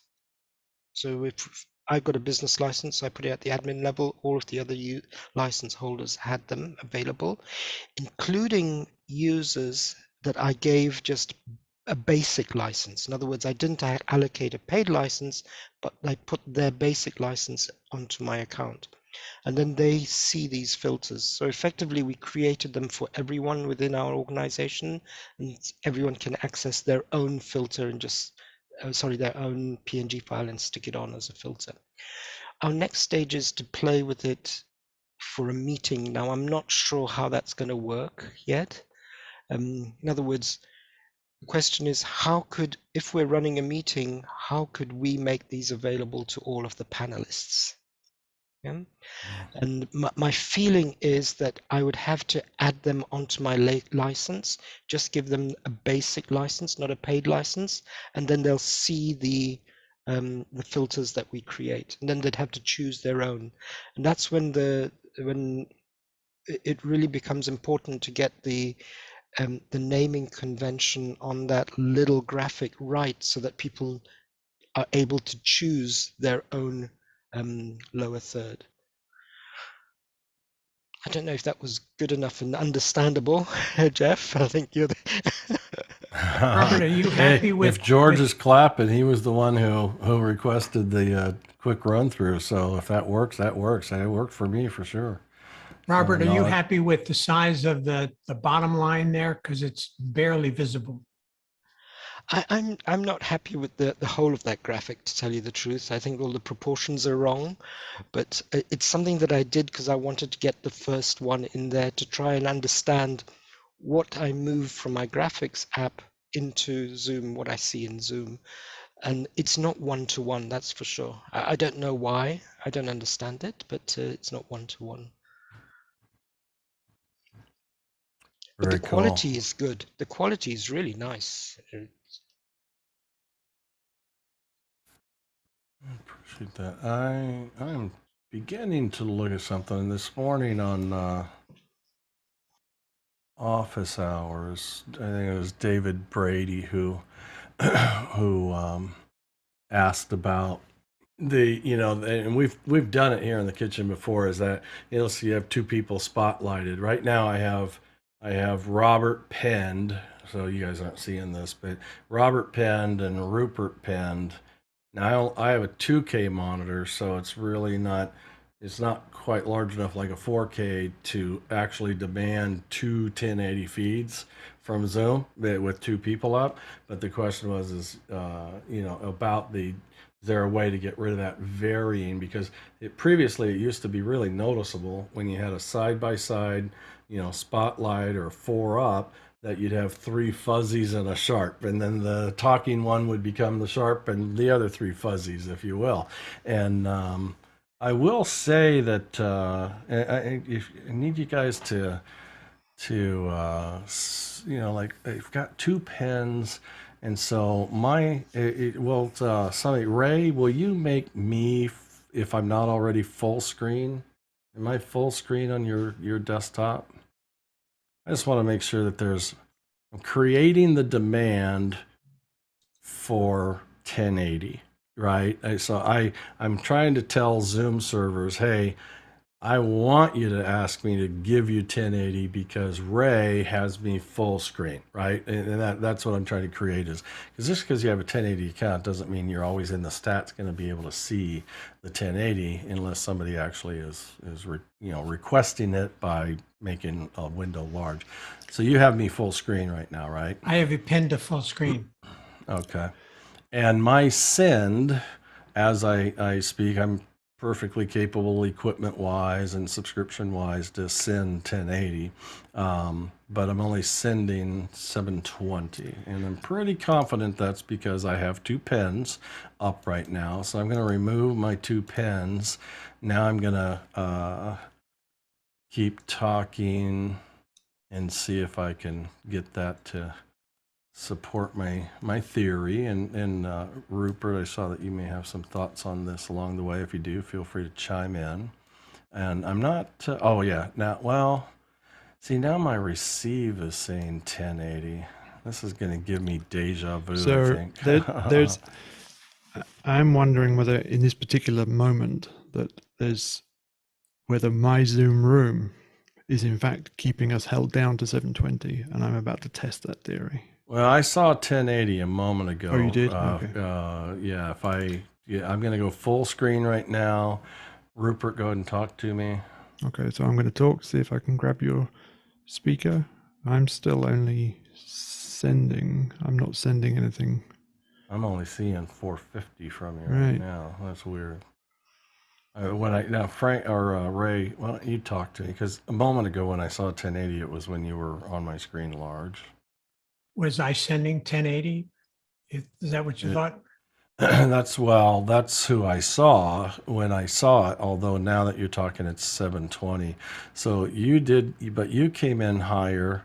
Like right now, my receive just popped to 1080, which to me feels like it's, and I've seen this behavior before, is when you start staring at stats and changing things around and so forth, the receive is really looking like what the send should be doing and vice versa. Like the send and receive columns of the video tab are working in opposite. I'm not quite sure what causes I'm seeing that phenomenon. in send now, I'm seeing 1920 by 1080.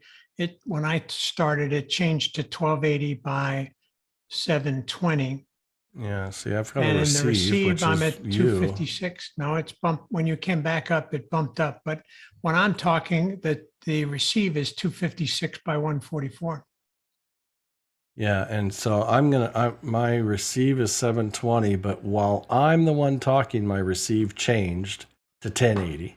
And it's like, there's nobody else to cause. I'm the one speaking to cause, it's really Is confusing. that I've seen odd systems that report the send receive from the Backwards. host's perspective.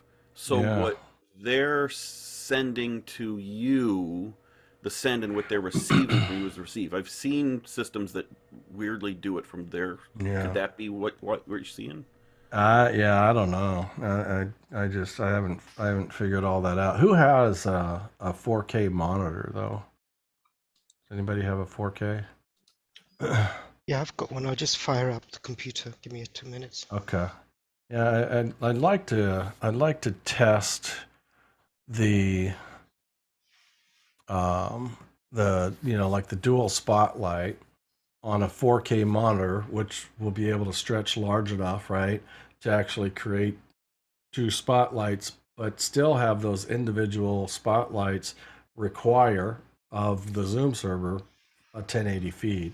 And so we'll have a monitor that's large enough resolution. We'll do a dual spotlight, and we'll have to pick 2 people who both have 1080 capable equipment But as well. Since we started messing with this, has anybody seen 1080 in it? You said you did, Jeff, right? You saw 1080. Yeah, and I'm looking at a 1080. Like, Okay. Talk to me again, Rupert. So I've taken my room out now, which I think was having I'm going to interrupt you. Sorry. When I talk, my send goes to 720. When you talk, my send changes to 1080. Yeah, the reason that is there could be an iPad in the meeting, and that can. But why is my send changing? I mean, I guess an iPad can, or a device that's not capable, can flatten it for the whole meeting to 720 HD versus 1080, because as I understand it, Zoom can only support a single HD stream. And if it has to make a decision based on the lowest common denominator, But it doesn't drop the whole meeting. 720. It only drops that speaker at that moment. So if Kevin's got something to say, I'm sure. I had a question that might help clear it up just a little bit, and I wanted to see, Jeff, if you hide self view and then you talk, what is your receive? Okay, let me do that. And as I'm talking right now, I'm seeing 1080 come through my channel. And while you're talking, my send bumps up to 1080, and when I replied to you audibly, my send changed to 720. That's the part. I'm just saying, I'm thinking, I really feel, and I've been here before with Ed Willock, where our send is responding to our receive, and our receive is responding to our send, as if they're flip-flopped.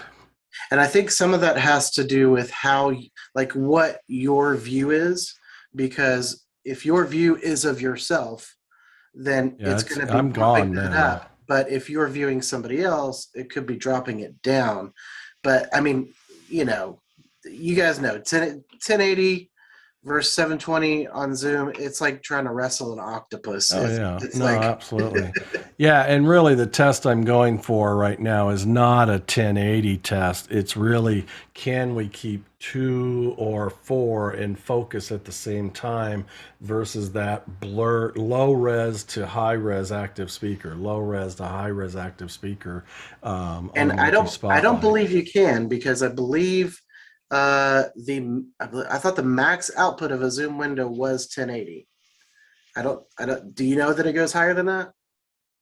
Because I don't think it does. And any window of a person that you have within, filling that 1080 frame theoretically is 1080. The second you add another participant, it's going to automatically drop. Screen share can go higher than 1080. That's true. But screen share is not video, right?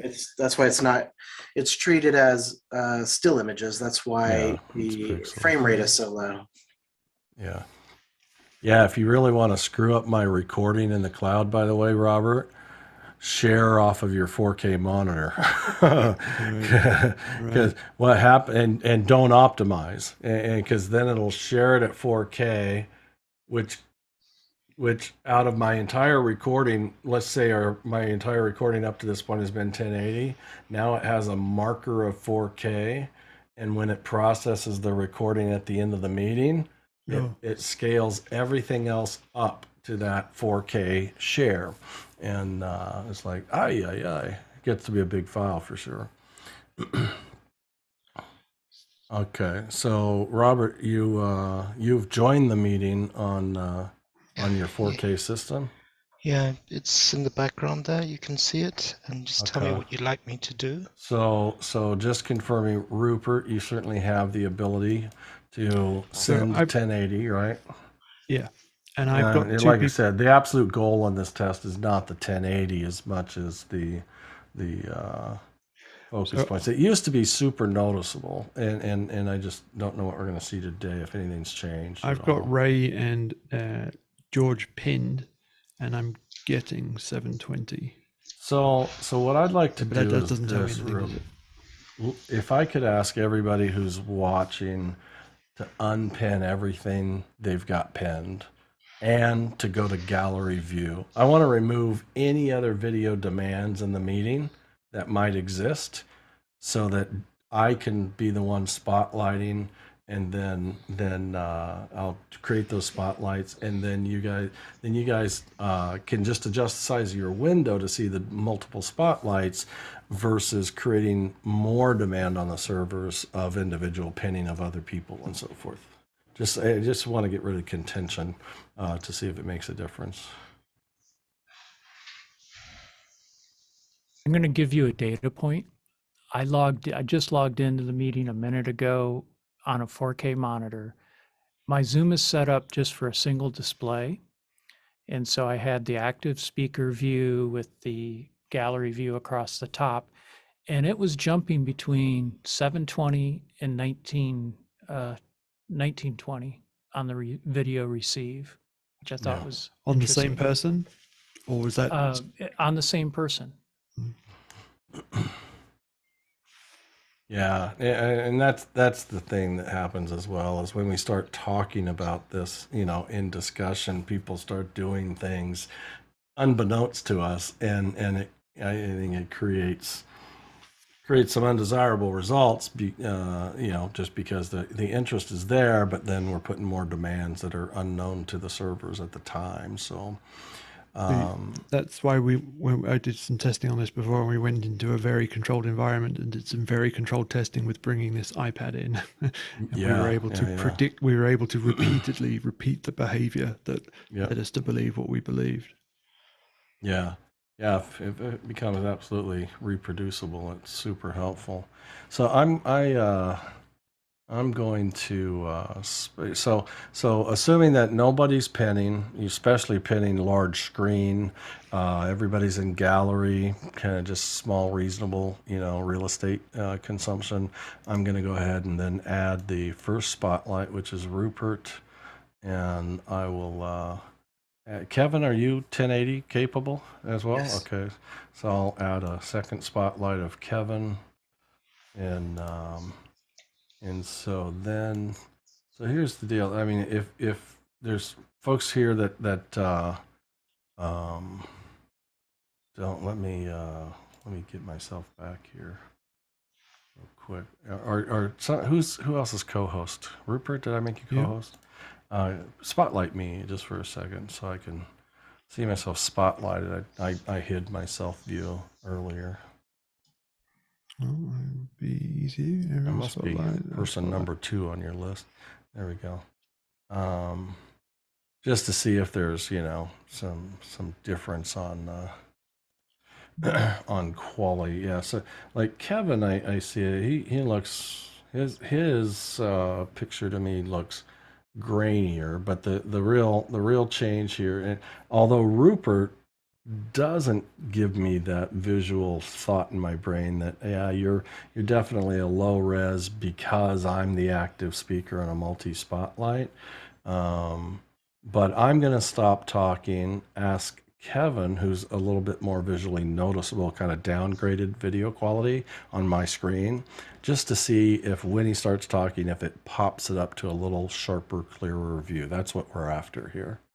Yeah, so I think some of that is my camera. I've always noticed that graininess, but I mean, it comes through as a 1080 signal. I just can't vouch for the actual image quality. It's a Logitech Brio. It's sort of middle of the road. But I did turn on my lighting because I had it off. Hopefully that, helps a little bit. But when you started speaking, I didn't see this. I mean, in the past, it's been a snap change. Like, I mean, totally, almost like an effect that gets turned on and turned off. And I'm not seeing that between our 3 spotlights. My question is let me unspotlight myself, get it to side by side. Robert, you're on a 4K monitor back there, which should, if Zoom is able to serve it up, I don't think they are, quite honestly, but, serve up 2 1080s. I've never heard of it being able to, support that. Now, my 2 pictures side by side, I'm going to let these guys banter back and forth here in a second. Right now, they look good. I'm not seeing myself, but I'm seeing them side by side, and the quality of them look good. So, guys, if you'll kind of chat back and forth, and then Robert, if you can give us some feedback after that exercise. So when David Brady was giving us his use case, there was 2 things I'd have liked to have known: whether the machine that he was witnessing it from was in dual screen mode. I'm guessing that it wasn't, but it would be helpful to know if it was, because if there was a second monitor involved and that had somebody else pinned that was demanding a 1080, I don't think the Zoom client will ever, be able to get 3 HD feeds, a full screen pin, 2 spotlights. Yeah. It's just, that's not going to happen. That may have been a variable that was involved. But anyway, Kevin, go ahead. And as I look at the statistics of the 2 of us being pinned, it's the behavior, which is what I expected of it dropping down to 360. It's the same as if you had a gallery. It essentially treats it as a gallery view, even though it's only 2, with the added flexibility of if the occasion presented itself, you could get 720 via 2 people on screen at the same time. But yeah, generally speaking, it's you're never going to get 1080 when you have more than 1 person on your screen. So this is Bill, and so I've set up for one session or one screen. 2 of you, Zoom reports I'm getting 1080 receive. 3 of you, it drops it to 360p.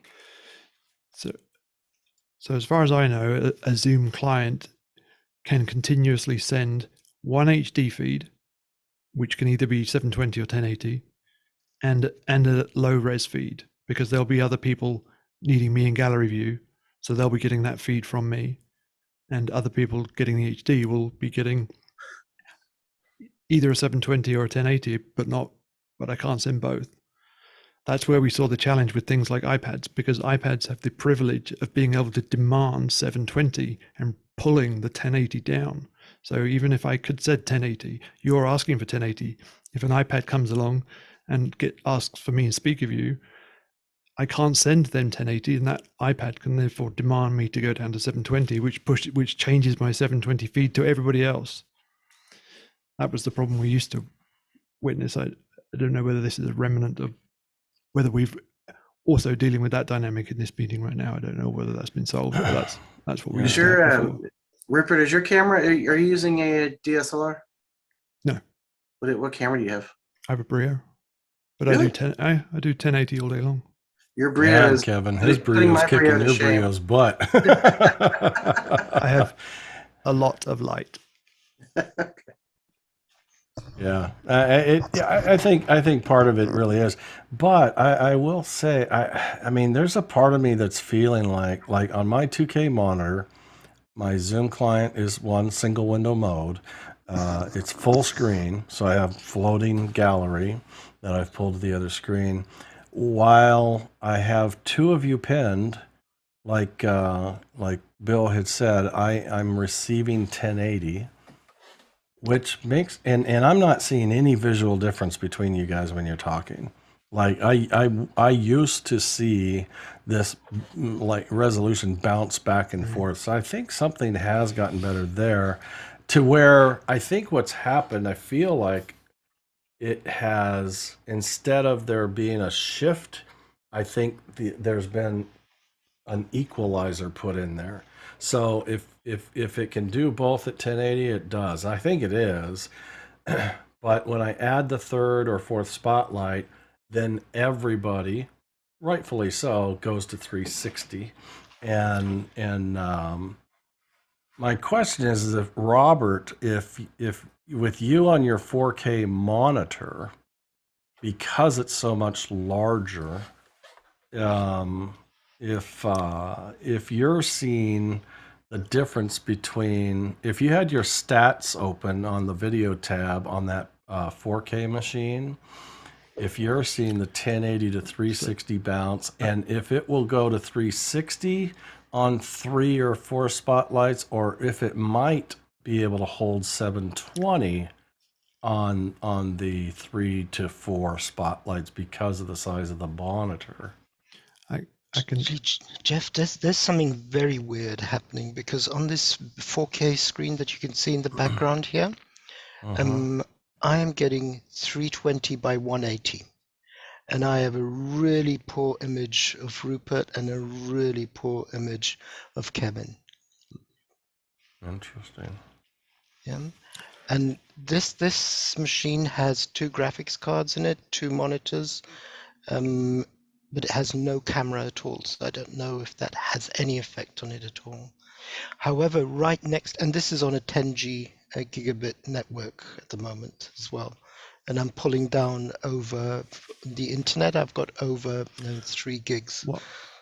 But do you normally, have you seen 1080 on that machine before?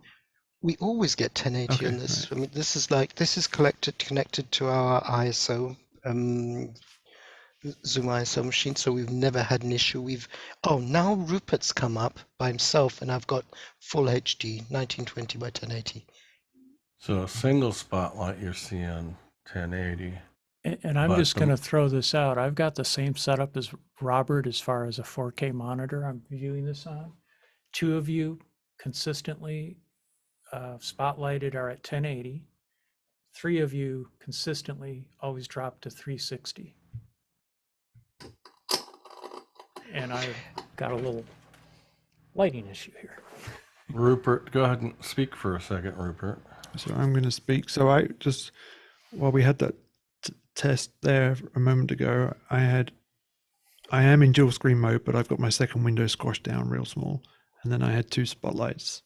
And I was. So Bill, are you on a camera that can send 1080 right now? Because when you were talking, I mean, you look crystal clear, but when you talk, I get 720, and then when Rupert spoke, it bounced up to 1080.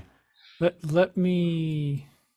I'm sending out via vMix. Let me see what my project is set at. I might be sending you okay. 720 just by That could be, design. but it looks great. But I will continue to say that I am not seeing any non-active speaker blurriness amongst multiple spotlights, which is great news to me. I just I don't know if we have, you know, the perfect test environment or not, or have set that up. But I used to be able to, you know, just set it up and show it off and demo it, and you know, it was really frustrating. But I am not seeing that behavior. I do feel like, and Bill, I mean, and this is a testimony as well to Kevin's point. Bill at 720 looks really good as far as the clarity in his picture on my screen and the whole bit. I mean, Rupert yours has the whole time, but you measure at 1080, you know, when you speak. But there again, I'm not seeing it bounce, and seems like even if it has to make a shift, it's shifting in a wholesale manner versus an individual manner. Like if Bill speaks and it's saying 720, then I almost feel like, you know, Rupert must get changed to 720 because I'm seeing no difference, where it used to be that Bill would be 720 and Rupert would drop 360, and then Rupert would speak and become 1080 and Bill would go to 360. And so I'm just not seeing that behavior any longer. But And so, you know, I have no release notes or time frames of, you know, any like differences, you know, that Zoom has announced or done. I'm just curious, when I look at the Zoom statistics and there's 2 people spotlighted right now, and it's telling me I'm receiving 1080, is that actually 2 720 streams, or how is that 1080? What does it tell me? Well, in should my be experience, it's I believe it's the resolution of one composition of both. And that composition is triggered by audio, right? Yeah. So commonly the active speaker, it's the resolution being sent by the active camera.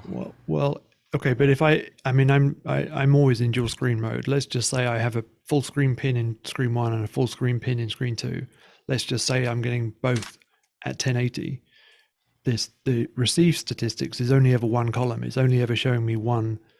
Correct. Right. So which one is it truly telling me about? Screen pin 1 or pin 2? Historically, I mean, especially when this bad behavior, if I refer to it as that, as blurred, sharp, you know, when that was present and visible, I could very assuredly answer your question by saying it's obvious, the statistic is obviously tied to the active speaker, because I could see it change.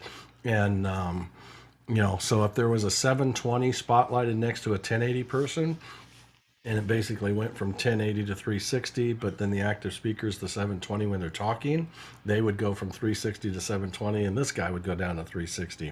It would both visually and be noticeable, but audibly triggered. And so I guess I always assumed that the receive is like, I mean, my receive statistic will change. When Rupert speaks, it says 1080. When Bill speaks, it says 720. But you're in single screen mode. I am in single screen mode. Even when he has 2 people spotlighted, though, you will see it change depending on who's talking. Think about it like when you're in gallery mode, right?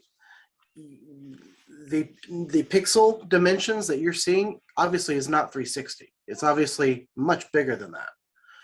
But what Zoom's telling you is your receive is 360, right? So that means it's reporting on a single video frame.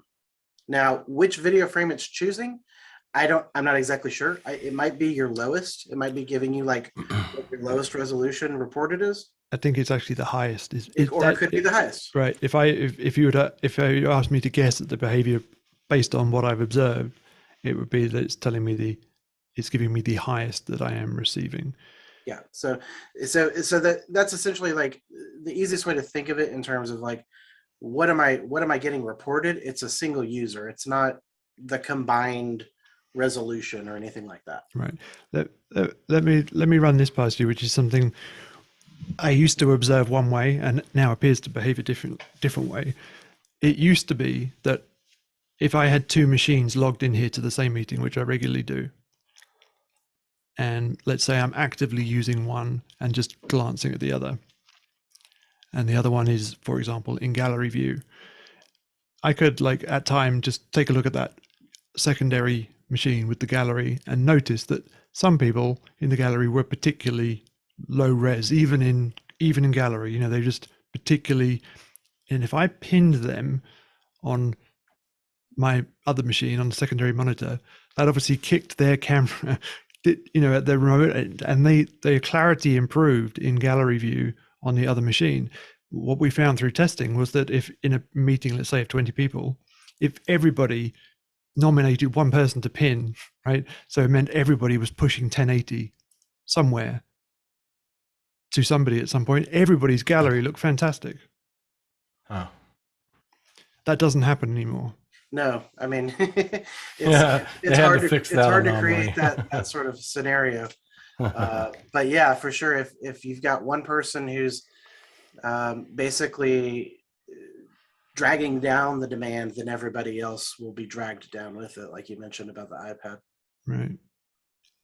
What I guess I'm saying is we were finding the opposite. We were able to push. We were able to make everybody look great in everybody's gallery view by ensuring that everybody was pinned at least once by somebody else.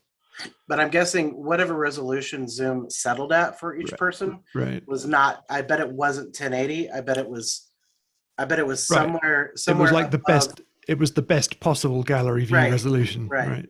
Yeah. Because I think I think it seems to be that, I mean, if you have a big gallery, the frame rates can drop too. You know, some of those, it seems to be like if they're idle for a long time, I'm not sure exactly what the behavior is, but you can definitely see in a big gallery, some participants seem to go noticeably more low res than others and almost like particularly slow frame rate. Yeah, and some of that will depend on device, horsepower as well, right? Jeff, just coming back to I've got, like, I'm on a separate machine here where I'm at my initial machine, my laptop, and I'm seeing everything exactly in the same mode as you are. That's 920 by 1080 when you speak, and when Rupert and Kevin are on the screen, it drops. However, on that 4K screen, now that I can see myself, I'm right up to 1920 and 1080. But when the two of them come on, it drops down to 360. And the other difference is that I am connected to the Frankfurt data center. Now, I don't know if that's causing the difference. Well, if you click on your little shield thing here, does it say you're connected to Frankfurt? Frankfurt, okay. Maybe a regional pipe backhaul thing then. Yeah, I certainly imagine that the servers could behave differently, with different surrounding circumstances that they're contending with uniquely. But just kind of always checking things out. I mean, my experience today through all this is that I not once have seen a visual resolution bounce back and forth between multiple pinned speakers. But I wonder whether it would happen if you were in dual screen mode and had somebody else pinned in your second screen. Therefore, that was consuming one of your potential 1080 receives.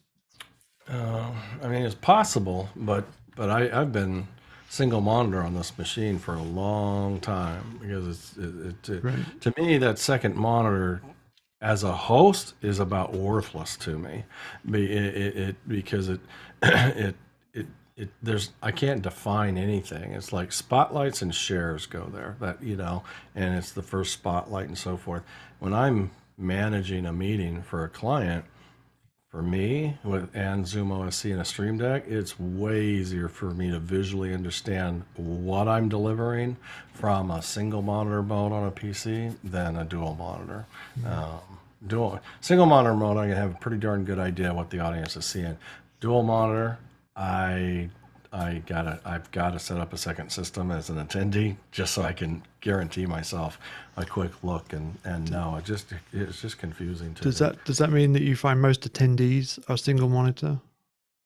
Oh, well, I think the default is single monitor. Like Zoom doesn't pick up the fact that you have another physical device and just turn on dual monitor. There's a lot of people who don't realize that checkbox is there, Right. and so I think that I don't know, what the numbers would be. I couldn't take a stab and a guess at that, but I would guess it depend on whether you're a technology audience or a retirement community audience, that there would be quite a few, single monitors. My bet would be the only people using dual monitor are those that are set up in a conference room, and then those people who, like Jeff says, are kind of technology oriented and might play around with the settings like we do.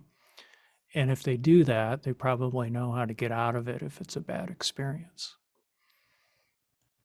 Yeah. So I think it's smart to basically assume single monitor, especially with the amount of people using laptops, and at least in a business environment, they're going to be single screen oriented.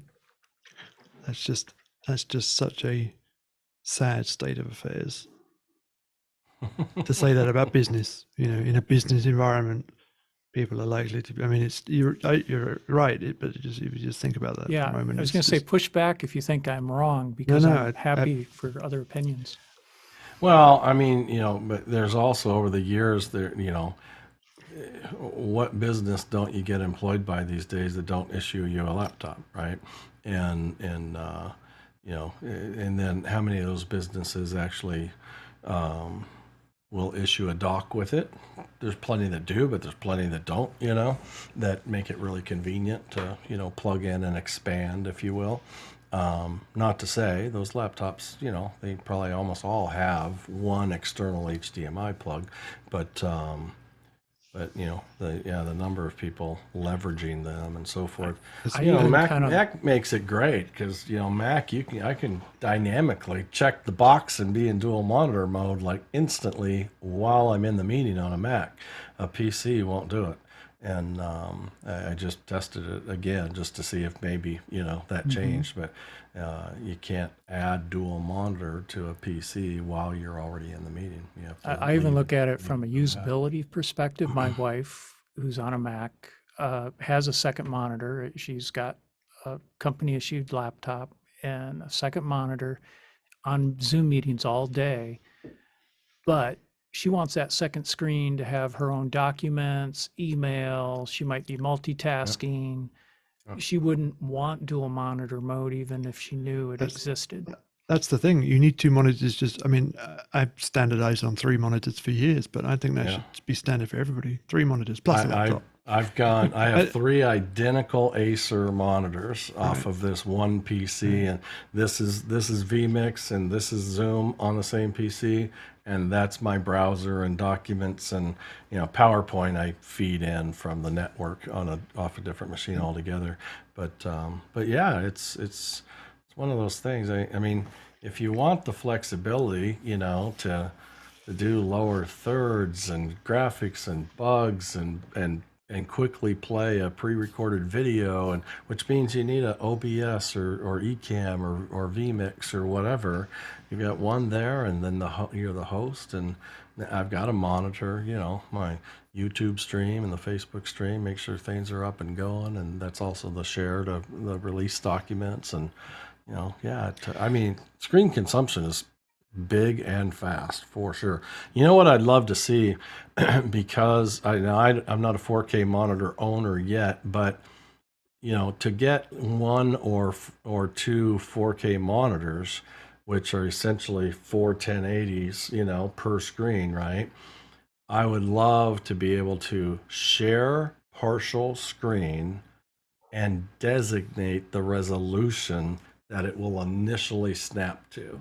So I would love to say share partial screen 1080. So I get a 1080 16:9 outline, and I can just drag it to that portion of the 4K monitor that I'd like to. So then I could, move around and so forth. But what I've done, as a matter of fact, I'll just share it with you. Well, Jeff, if you've got a 4K monitor, it should be big enough to have a spot on your screen permanently for that and just mask it. That's what he's got. yeah, true. But see this gray inside gray, that's my.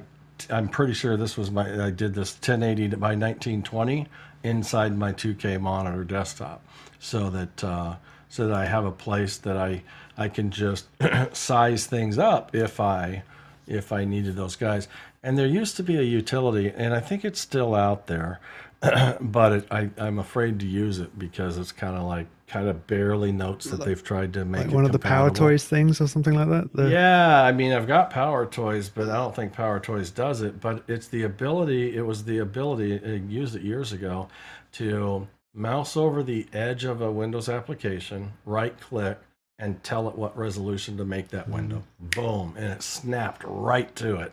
And I'm like, that's beautiful. At times, that was just, it was when I was doing a lot of development, and I needed to make sure that my code and my GUIs were going to fit and so forth at our intended deliverable, and Well, but Jeff, you just have to get your 4K monitor and keep a 1080p monitor as your second screen. That's exactly the best way out of all this. All these people get into these and if you have a 4K thing, and you, even if you want to roll back to regular screen share, then it's a pain for a lot of people. So even when people do have the 4K route, I said, fine, but have one external 1080p monitor, for and that is sharing, your screen yeah. share. When you want to share, Well, you put it on there. I'll you share never that forget screen. the night that I was on with, I think it was Ed, myself, Guy Cochran, and maybe somebody else. But Guy shared with us some application he was working with, and we all just went, "What the heck?" The clarity of the share that he threw up at us was like out of this world. I'm like, "What the heck is that?"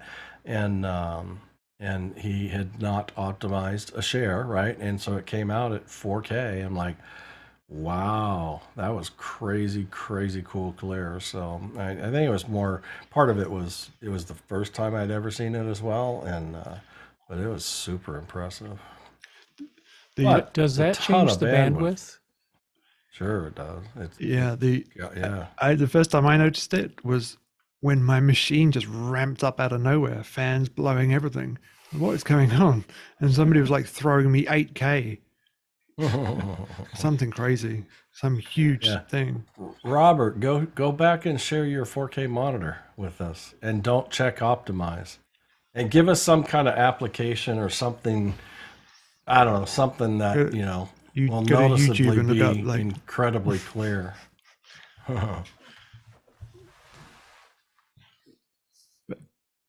They may have tuned that a little bit. Don't want to do YouTube because we'll get thrown off here just now.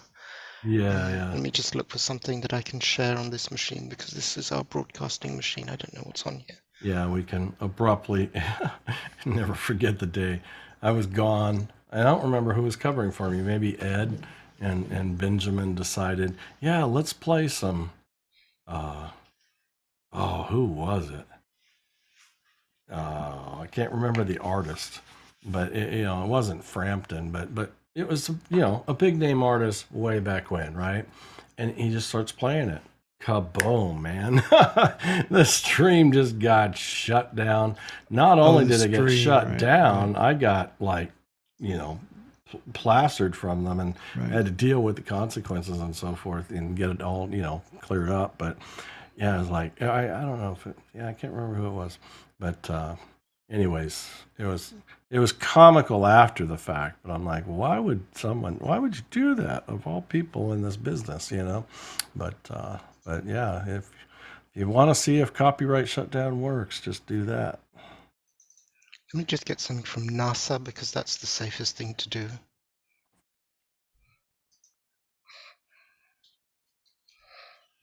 I'm just watching the Zoom reporting, and Jeff, your stream is at 1080p, but when Rupert is active speaker or Robert, it's dropping to 720.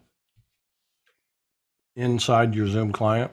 Yeah, yeah, and I'm on a 4K monitor, full screen with the gallery view. And you have Jeff permanently pinned on that machine. Actually, I think it's set on active speaker.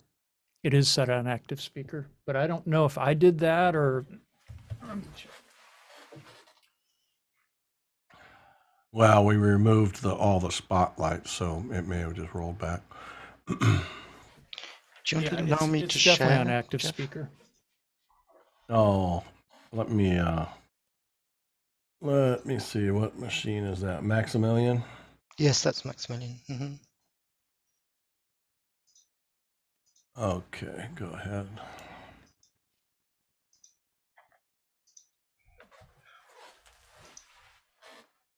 And I'm not optimizing anything. Okay.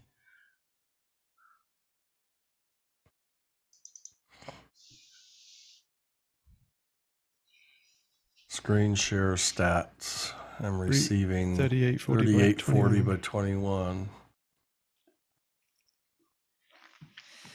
At 6 frames, 3 frames.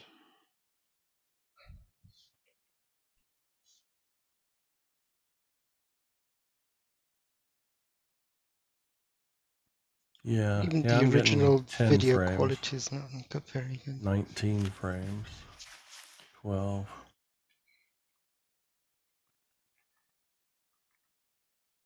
Yeah, it's not, I mean, it is the high res, but I think the content isn't stunning. And the text in there, like the latitude, longitude, that's not either. It's the map terrible is on okay. this. The text is terrible on the screen itself. So. Gotcha. You know, this could be really useful though for things like architectural drawings. And oh yeah. You know. Oh yeah, if you're not in a 1080p meeting and you need detail, you've got to do screen share. Now, I mean, the textures inside the clouds now show us, you know, kind of the benefit there.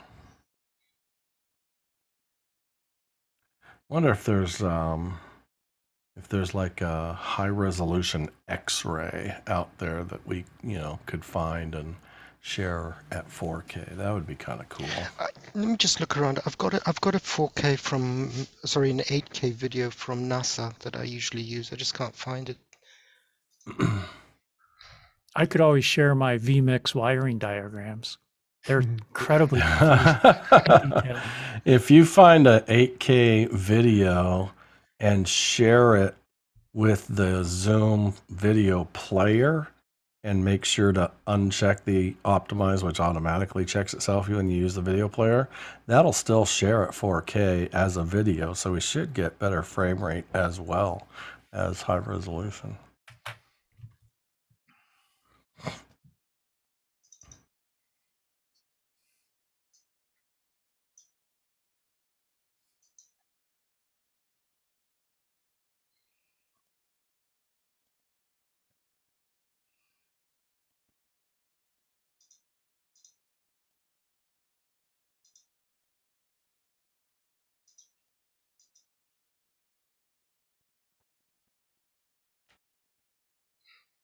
I'll need a second. I mean, I've got everything on this machine except what I want.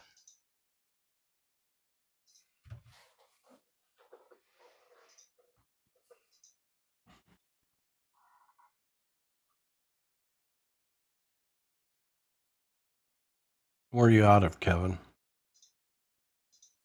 Austin, Texas. Austin? All right. Mm-hmm.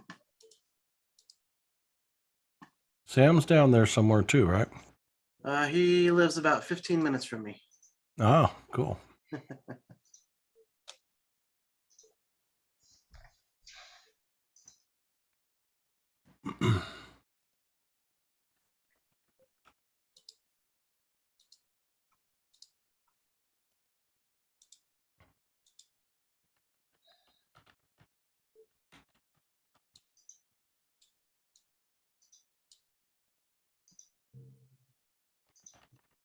right, guys, I'm gonna hop off. Thanks for having me. I'll try to make next week's, but I'm not sure exactly how my calendar's shaking out yet. Thanks, Kevin. Thank you. It's good meeting good you. having you, man. Take care, Kevin. It was good seeing you guys. Have a good weekend. Okay, this is 4K from NASA. And so you did a non-optimized video share? Non-optimized, yes. But this is the video player, huh? This is just coming straight from YouTube. Oh, okay. I would, because I'm getting like 1 frame, 8 frames. Yeah, it's bouncing around. I mean, it looks great. You know, the quality of the resolution looks great on this example. But I'd love to see, I don't know if you have, do you happen to have a 4K or better? Golly, look at all that. So yeah. it feels like to me what may have happened at some point, particularly with the aggression with which I used to see screen shares come in, and the scale to which you seem to be able to like get people looking good in gallery. That seems to me those things have changed over time, and it seems I wonder whether now there's like the Zoom client has a bandwidth limit. A top end limit. Yep. Right. And you've just got a budget, you know, there is a budget, a bandwidth budget, and you just can only get so much out of it. And that's either, you know, in frame rates or pins or you know, it's just, you just cannot get so much. Cause I'm sure this screen share used to put more pressure on my system than it now does. Yeah, I mean, I'm looking at my, you know, receive bandwidth, and it's only 2K right now, and which is, you know, at the end of the day, that's not all that big a deal. My Ethernet port on my computer under the task manager indicates that I'm receiving about 25 megasecond.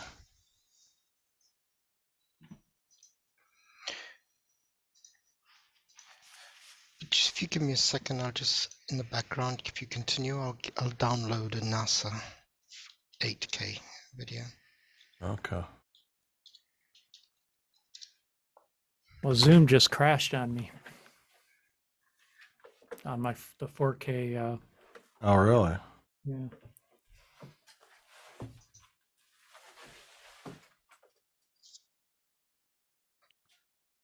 Well, I guess we know how to blow up some of these machines. That's what it felt like the first time it happened to me. I say my GPU, golly, that's interesting. I mean, the share stopped. Really surprised my computer's reporting that my GPU is at like 40 to 50%. But vMix is only saying like reporting 6% for its responsibility of it. If you go to processes,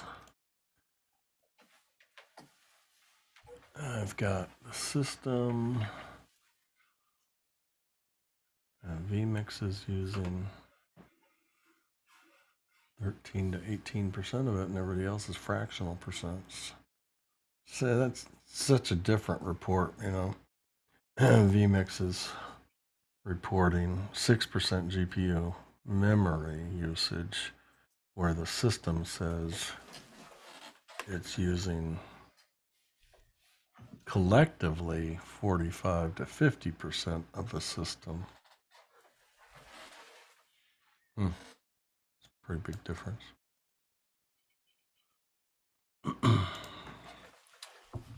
I will say that your 1920 stream on my 4K monitor looks gorgeous. The YouTube stream? No, what you're sending, Jeff, when you're speaking. Oh, when I'm speaking? Yeah, it looks beautiful. My mama always told me I'm gorgeous. Oh. Now it's a 43-inch monitor, so maybe if it was like an 80-inch, maybe it would start looking softer. But it looks good. So the other thing that happens here is like when I color balance and light balance myself in vMix, I look at it right now and I go, that looks great. when I swing, and I don't know, do you guys, I swing over to what I'm seeing myself in YouTube, not YouTube, in Zoom. And I'm like, man, Zoom just like crushes me. Oh, yeah. I'm dark. Am I Yeah. dark on your end too?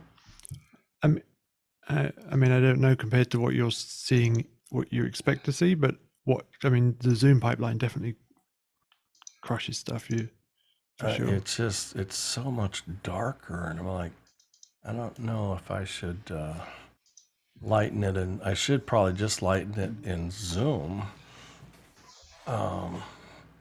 Because if I adjust it in vMix, Have you got like adjust? It's all good for Zoom, but in vMix I look blown out. It's weird. What are you using to bring the video into vMix? I can do it too. The ATEMs do it. Into vMix? Yeah. I've got a Magewell PCIe capture card in my PC out of my mirrorless camera. That's as good as you're gonna. Well, I think it's good quality. The quality is great. Yeah, yeah. Even here, I'm gonna switch from my vMix video feed in Zoom directly to my capture card port. Here we go. Yeah, that's the one. Oh, a lot different. That's a lot brighter. Yeah. But you mentioned you did change the settings in the vMix input. Yeah, adjust the color. I try to do a color and a skin tone because vMix has the different the vector scope and so forth. So I do try to get myself all tuned. Like my Grant is here, and I share my first screen. So like my skin tone, to the skin tone line is all lined up, and I didn't check today, but.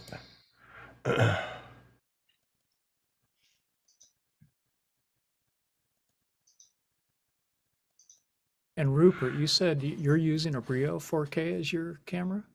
Yeah. Because it always looks beautiful. Nice. You have a nice setup there. I just have to give it a ton of light. I've got two big soft boxes right here.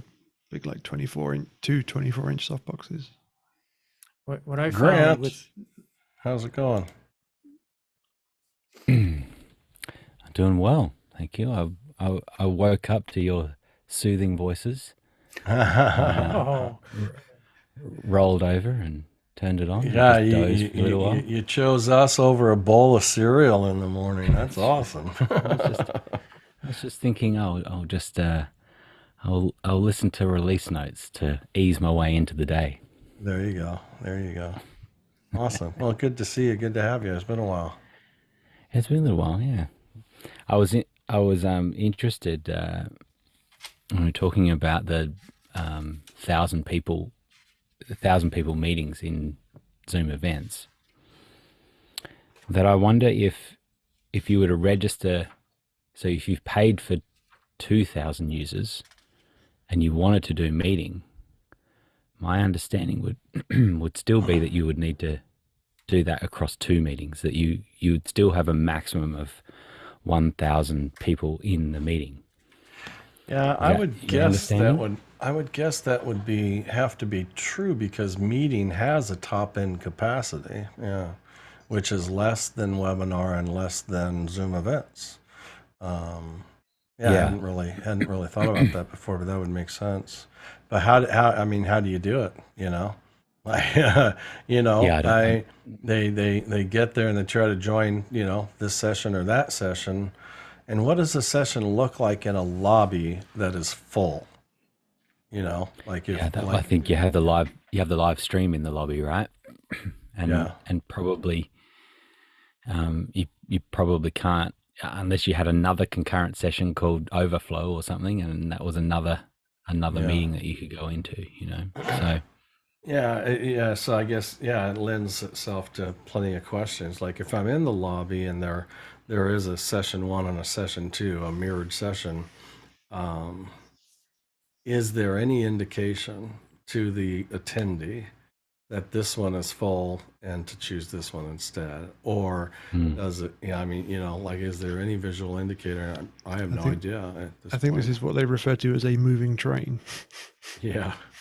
Yeah. Yeah. Well, and clearly it's mostly built around webinar. Like their intention is that the bulk of the people go into webinar. Yeah.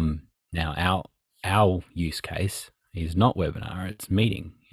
For as many people as Does meeting have a hard 1,000 limit? I mean, built-in hard limit. Occasionally, yeah. Occasionally, I have seen 1,002, 1,003, but generally that doesn't. And I think that would only be that there is potentially a couple of people coming in at one time. Probably a reporting error more than a. Exactly. Yeah. And they've told me that they've had 3,000 people in a meeting before. It used to be that they didn't have that hard limit, and they were able to do larger numbers. But I'm sure that there's some challenges with that. Imagine 3,000 people in a meeting with their cameras on. Oh, crazy. What's the large meeting? Let alone the amount of data. Like I've had large as 1,000. Zoom OSC, for instance, gets crushed with the amount of data that it's trying to pull down and update and so forth. Just in the meta information, right? Yeah. Exactly. Yeah. We just ran another event where it was 1,600 people across the whole event, but they were broken into meetings of 70, and so it was so the main stage was whatever that was, 30 rooms or something, 30 meetings of 70. And that works great because during the sessions, doing breakout rooms, you've got so much control. When you have a lower number, you really can do a lot of things. But the thing that was different about this event is that they also needed to join a meeting with a group of 7 at any time over the 5-day period, any time of any particular clock. So the way that we did that is that we set up 250 meetings on basic license, and then they were able to join at any time. So we had something like 300 meetings or something that we're running for this one event, and it worked really well. So they could jump into that room. It didn't need a host, right? It could be all on join before host. And then the cool thing was, because it was all on our account, is that I made a script that would close those meetings with the click of one button. So when our main session started again, I'd click a button and all 200 team meetings would close, and they would know that's time to then come back to the main stage. So my point on all of that is that often controlling the number of people that are in the meeting is really helpful, and that's often we can sit around 300-400 in a meeting, and then we can do breakouts really comfortably. We can do whatever we want with 100 breakout rooms. We can break down to 4 or 3 or 4, or if we want to, or do 5 or 6 or whatever. Have you ever requested from Zoom to exceed 100 breakout rooms on a single meeting, just to test can they? Is it a hard no? No, we went from the 50 to 100, and then haven't pushed any more. And because it's easy enough for us to run multiple meetings, we can sort of choose how many people we want load balanced across all those meetings.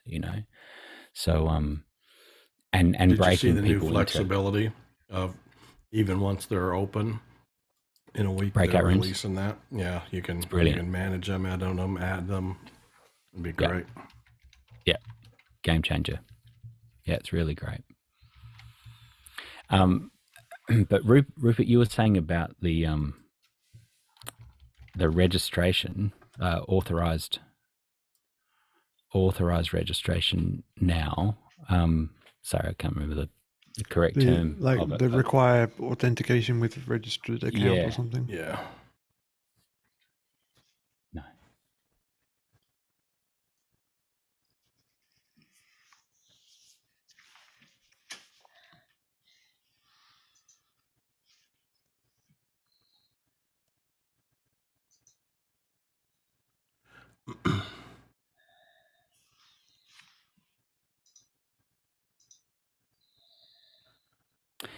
Sorry. The require.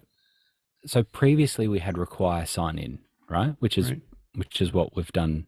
I think this event has this, and office hours. You have to have a Zoom account. Yeah.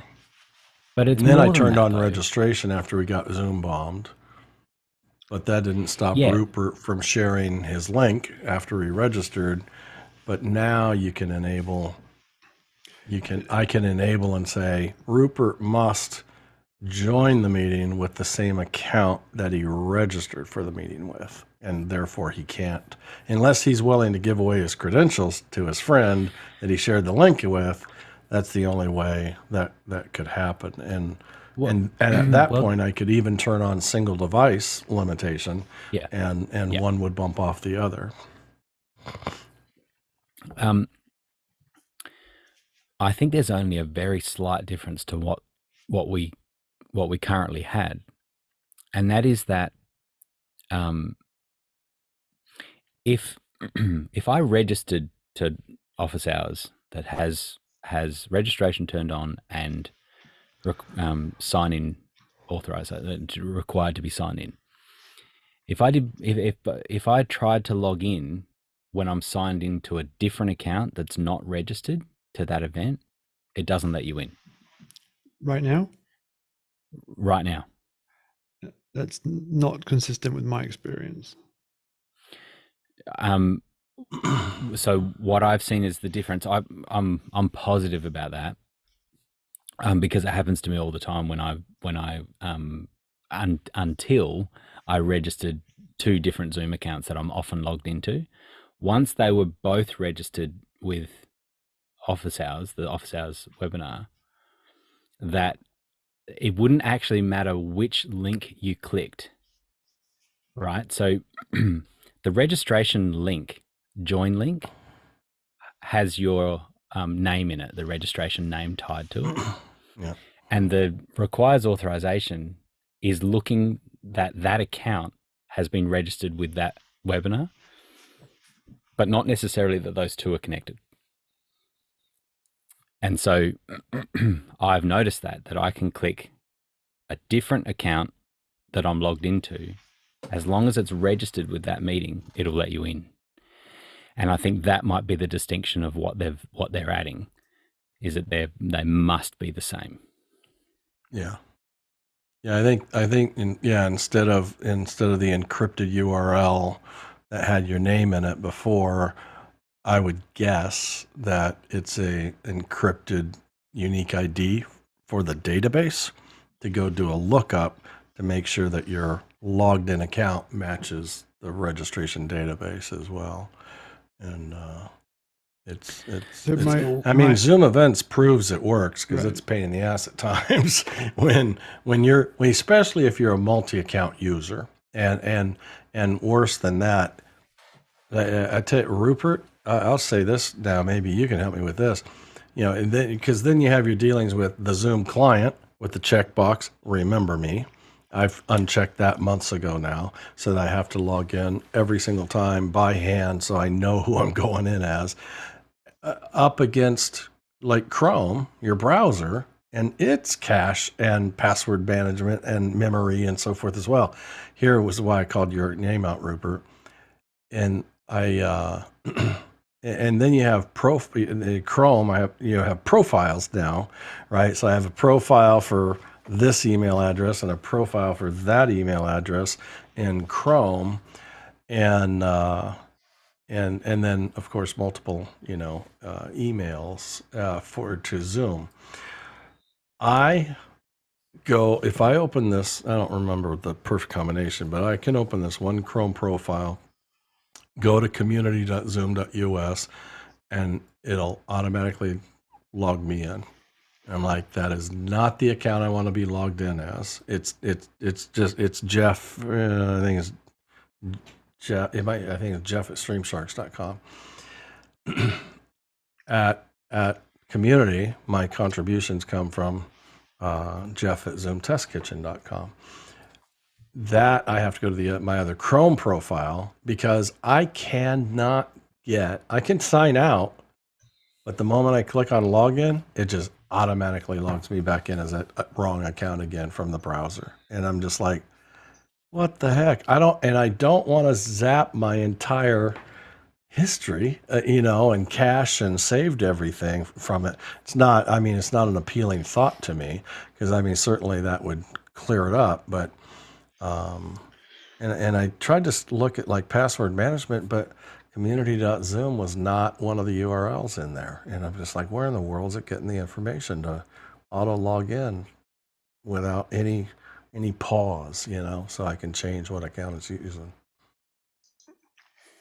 So the way I handle this and this news thing's, I think, going to mess it up a little bit for me, but I don't really log into other people's Zooms much. If I host the test kitchen, that might just be one of maybe 2 or 3 examples where I do sometimes have to log into an account that isn't on one of my accounts.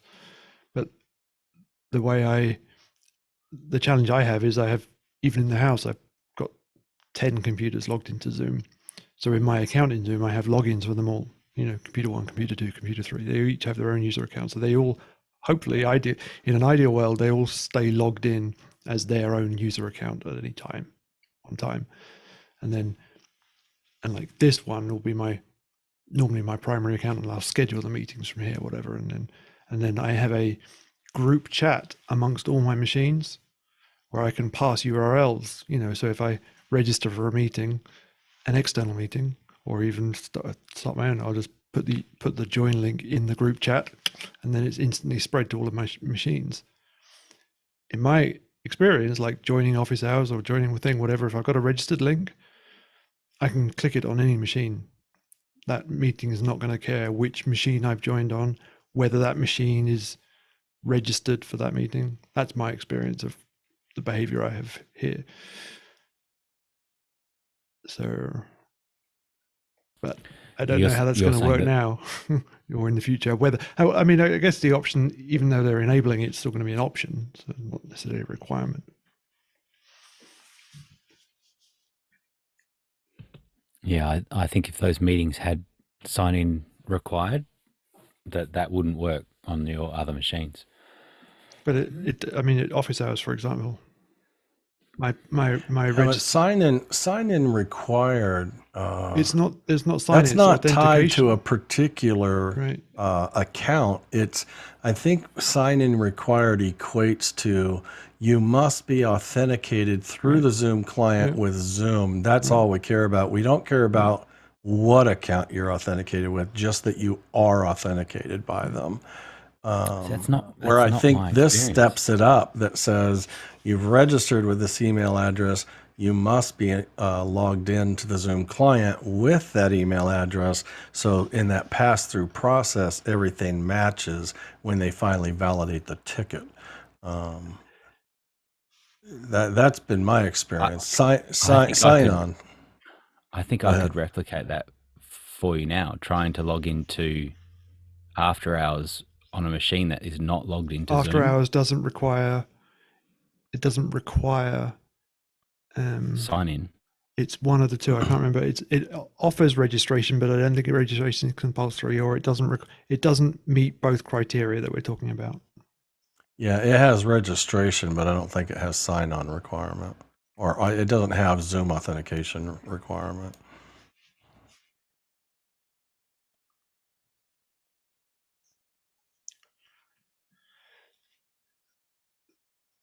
So, Robert, are you really back there still trying to find? Because I'm feeling guilty right now. If you're still trying to get a high-res local video.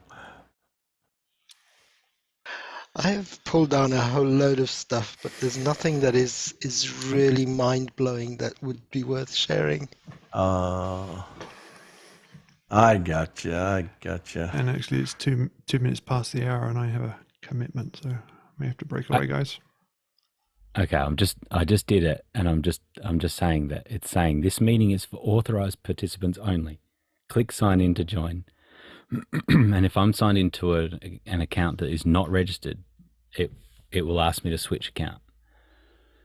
I just tried that now with office hours, after hours.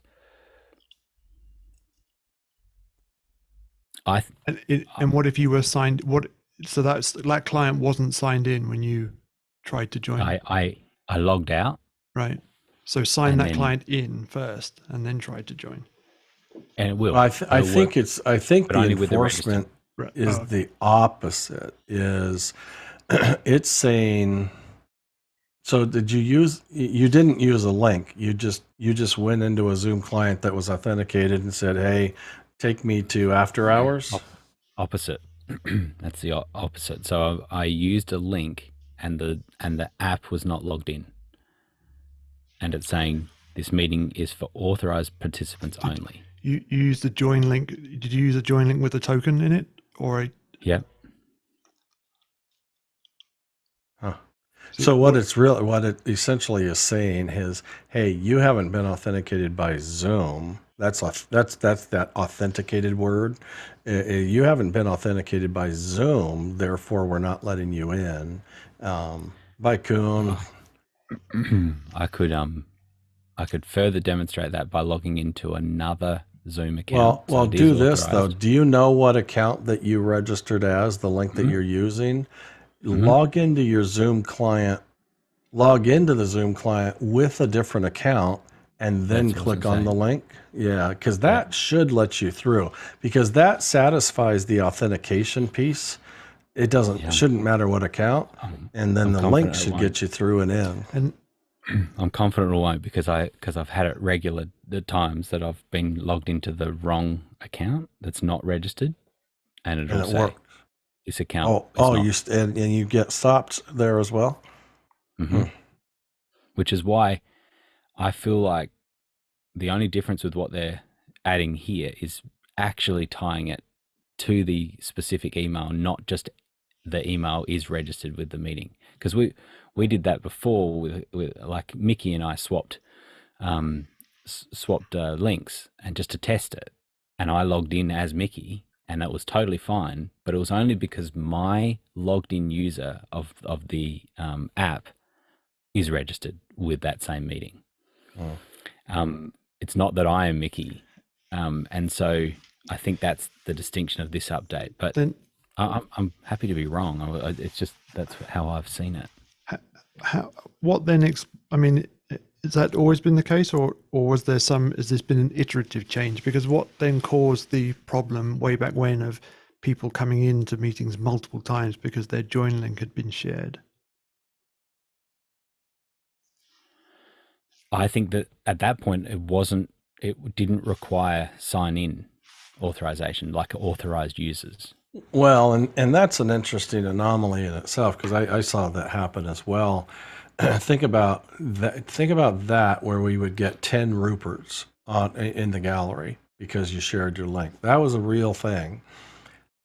I can't even imagine that doing that now, because there are so many times. I mean, if I go in and I'm logged in as this account, it only displays my display name that's in my profile. You know what I'm saying? Like, but it used to literally duplicate the link sharer's name as if it came out of it either came out of the link's encrypted piece of the link, or it came out of the database that the link took it to, and it inserted the name. And so, even if my profile said Jeff, but I used your link, shared link, it would say Rupert and then Rupert and then Rupert, overriding, if you will. I don't think it changed my profile entry, but it definitely changed the name that I came in under, and I'd have to change it because I was the second Rupert, if you will. And I don't see that behavior at all any longer, but that's what it used to do way back. I think now it's just a very tight, unrelenting tie to registered email to authenticated email from the registration, the ticketing system, and the Zoom client all have to match.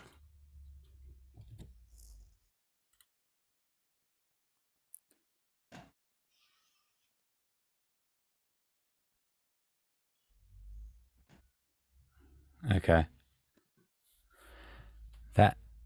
Let's see. That got me in with an account that's definitely not registered with it. All right. So you were authenticated on an account that was definitely not registered, and then you used a link that was a registration link, and then you got in. Yeah. Okay. See, this is Okay. I stand corrected. I don't know, because I've absolutely had it where it was you're on the wrong account, which is why I ended up registering both of them. But maybe it was more that I just wasn't logged in at all. And I tell you how that happens a lot is that I use start links all the time, which are the host link, which doesn't require you to be logged in at all, and you can start a meeting. So we use those all the time because then we don't have to hand out credentials at all. But then that captures your login, right? It sort of, and then it'll kick you out. It Yeah. basically kicks you out, and that's some of the experience you were talking about, Jeff, with being logged into another account when you've used a start link, and those start links can also be within the app. It's essentially the same thing, that it's launching it. Anyway, so one of the biggest challenges with Zoom events outside of enterprise is all of the login process. Oh yeah. Especially for guys like us that might need to log into multiple accounts, and people who, guys that are going to go and work on one event 1 minute, and then actually speakers too. Like you'll get you'll get certain characters that will go around and participate as speakers in these events. And so we've built Obvio to handle all of the whole process without ever needing to log in. And so for all of attendees, they get straight in. They're authenticated. It's secure. They can share the link, and it won't. They can share the link to as many people from the green tick, and it won't matter because registration is not automatic. But essentially, when they're going through our system, they're being registered in the background and automatically approved. But registration is actually set to manual. And so that's how we get around that. And we can still do the disable multi-device. And then as far as starting, we never hand out credentials. That's all. They log into the admin, and then they hit the start button, and that launches. They never actually get access to the Zoom account. So I mean, it's hacky. It's got workarounds, but it works well for us, and we think that it still is an advantage to not have Mars and Pars having to log in 3 times to get into their event. Oh yeah, absolutely, no, totally. I mean, yeah, with tightened requirements, it's a bit of a pain getting into it. and there's no, right now there's no way to say, hey, this is a free event. I don't care about those tight rules. Just let them in. That's a meeting, right? That's just a join before host, no other enforcements, and just let them click on the link and go. But we've seen a lot of people show up in meetings like that, and they're on their sister's computer, or they come in as somebody else's name, not because anybody shared a link, but because they're just, on another account or whatever. But there is what, Rupert, I missed a feature today to show off, and that I'll just do it here for the recording, if nothing else. We just keep reeling Rupert back in. He said he had to go, and we just keep holding on to. Sorry. And something else. So if I release the video order, so here's the natural order of my gallery, and if I now, because I've done it once, there's this save and load right now. But if I reorder a gallery for the first time, and then I have the ability to save the video order, so I can save this gallery arrangement within this meeting. Now, it's not changing in your guys' world, it's just mine. And so now I can load. Well, something changed. What? Oh, you put. I your had to hand mess up. with you. Yeah, you're screwing with me, Bill. Sorry. Yeah. And I'm like, hey, it just moved, and then I saw that gold hand. And so this starts on the back end, though. Now it's a feature you have to turn on in the portal, and then when you schedule a meeting, it's a checkbox that says allow host to save gallery order or not. And so then once you do that, so now every time I come into this meeting, no matter when I come into this meeting, even if Rupert were to start the meeting and I come in 30 minutes late, if I were to come in and reclaim host and then load the order, I would end up in the top left corner, because that's what's been defined and saved. And so, in my world, it's, if I'm doing like a Zoom only moderator role for some company, and there's, 6 key people, and the other 200 I don't really care about, because I'm not going to, spotlight them or whatnot. In a rehearsal, I build that gallery with those 6 people. If they're there, they get up there when I load the saved arrangement. And if they're not, and here's the big key, when they leave to breakouts and they come back, I always lose those people, because they come back in a brand new video order. And if they left their breakouts last, but they're the next speaker, I'm screwed, because they're 3 pages deep into the meeting, if you will. And so now when they come back, I can just load the gallery order that's saved, and boom, they all get sucked right back up top again. I think that's a fantastic use case in my world, anyways. So that ability, and I don't know, I wouldn't expect breakage. What if they're not present? Well, I think their hole just gets filled with the next person in line. That is part of the definition. So and I'd like to know what the unique identifier for them is, like over different occurrences of the meeting. If they come back next week on a different device, or what is the unique identifier? Is no, it it's fair. It the name? Is it their login? What's their placeholder? Yeah, that's true. I mean, if somebody has a extra account they want to come in, well, you could do it. Yeah, that'd be an interesting test to have. It would take a little time.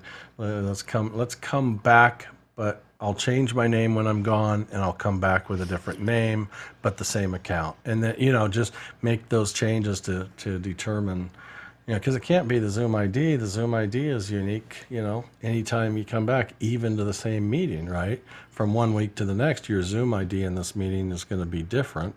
So it can't be that long term. I would suspect it's got to either be the email address to your account, or I would think it would be foolish to use display name, because that's just too flexible and easy to change. Well, if it's the email address with your account, it would just need some testing, I think.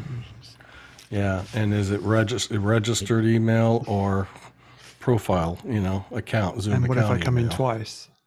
I tell you, I feel this is a perfect example of a feature that is for enterprise.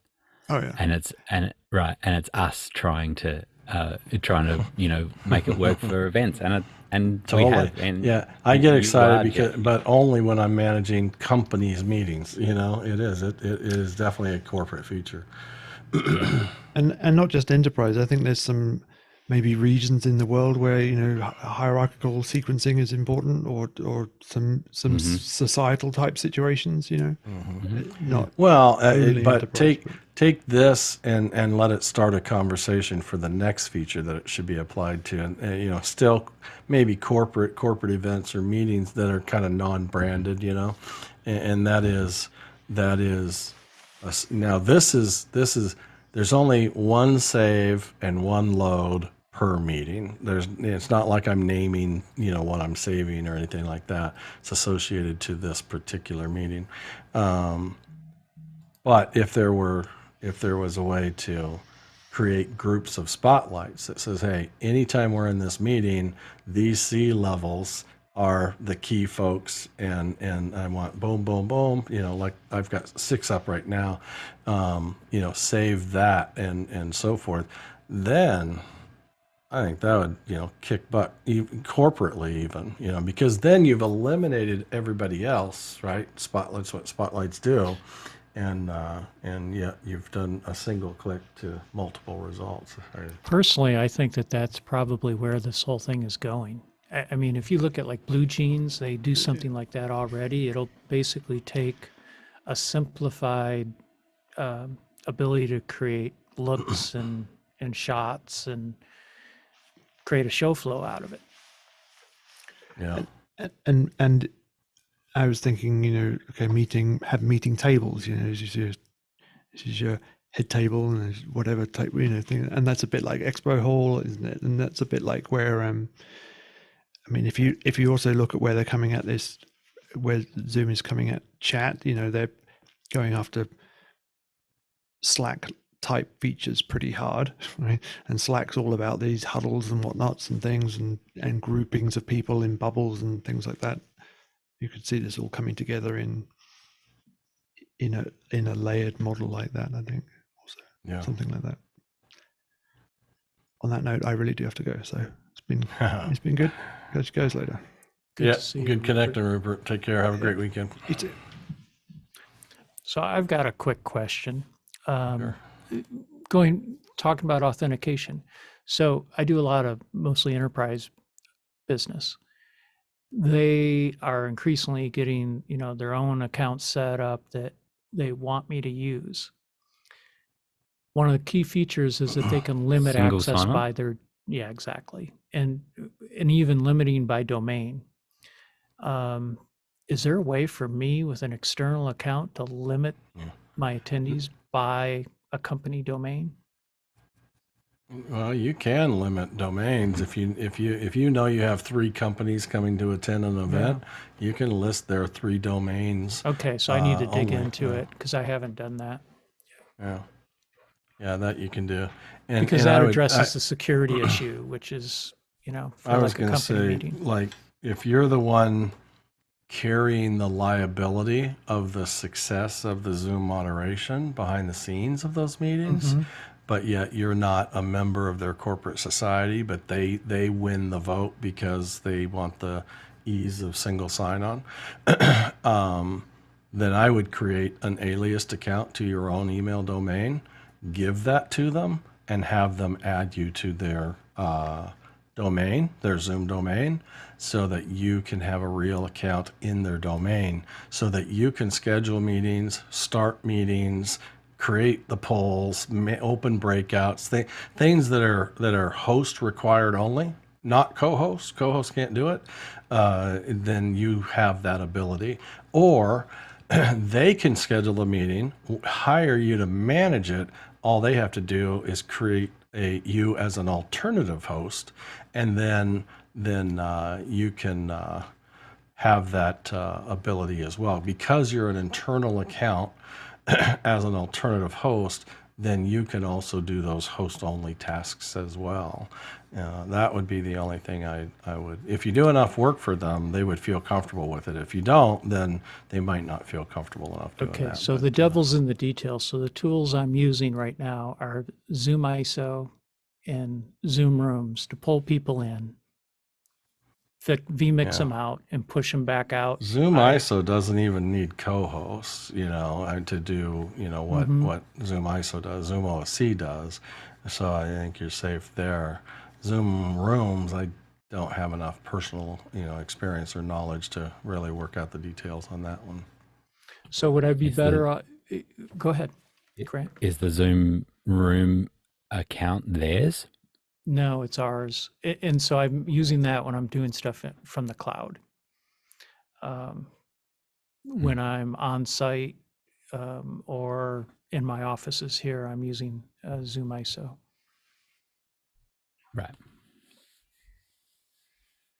So I guess I'm just trying to think I have been pushing everything out to my own accounts. So then I haven't had any worries about authentication and, I can take care of everything. But I do have some accounts that are they're security companies. And they lock everything down. I'm just trying to figure out the right strategy for me to address, hosting their events.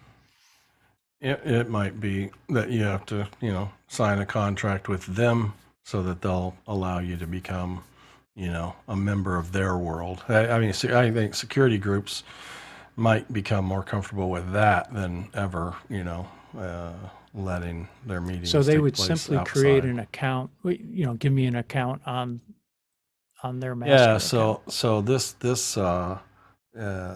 sponsored Zoom account from Guy, I created an alias to Stream Sharks and a Zoom host at streamsharks.com.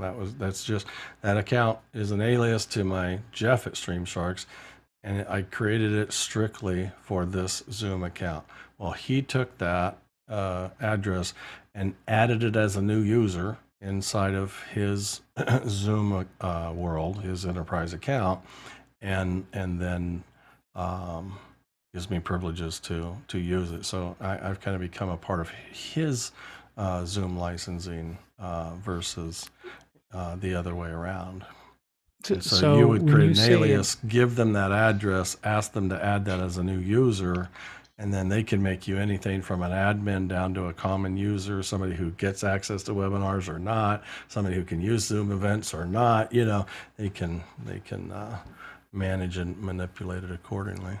So when you say alias, I'm thinking, there's different types of aliases on a domain. Are you talking about creating So if you have your own domain name and email account, an alias is simply the left side of the @ sign, if you will. So it's but anything delivered to that email address / alias ends up in your same inbox, which is your root core account.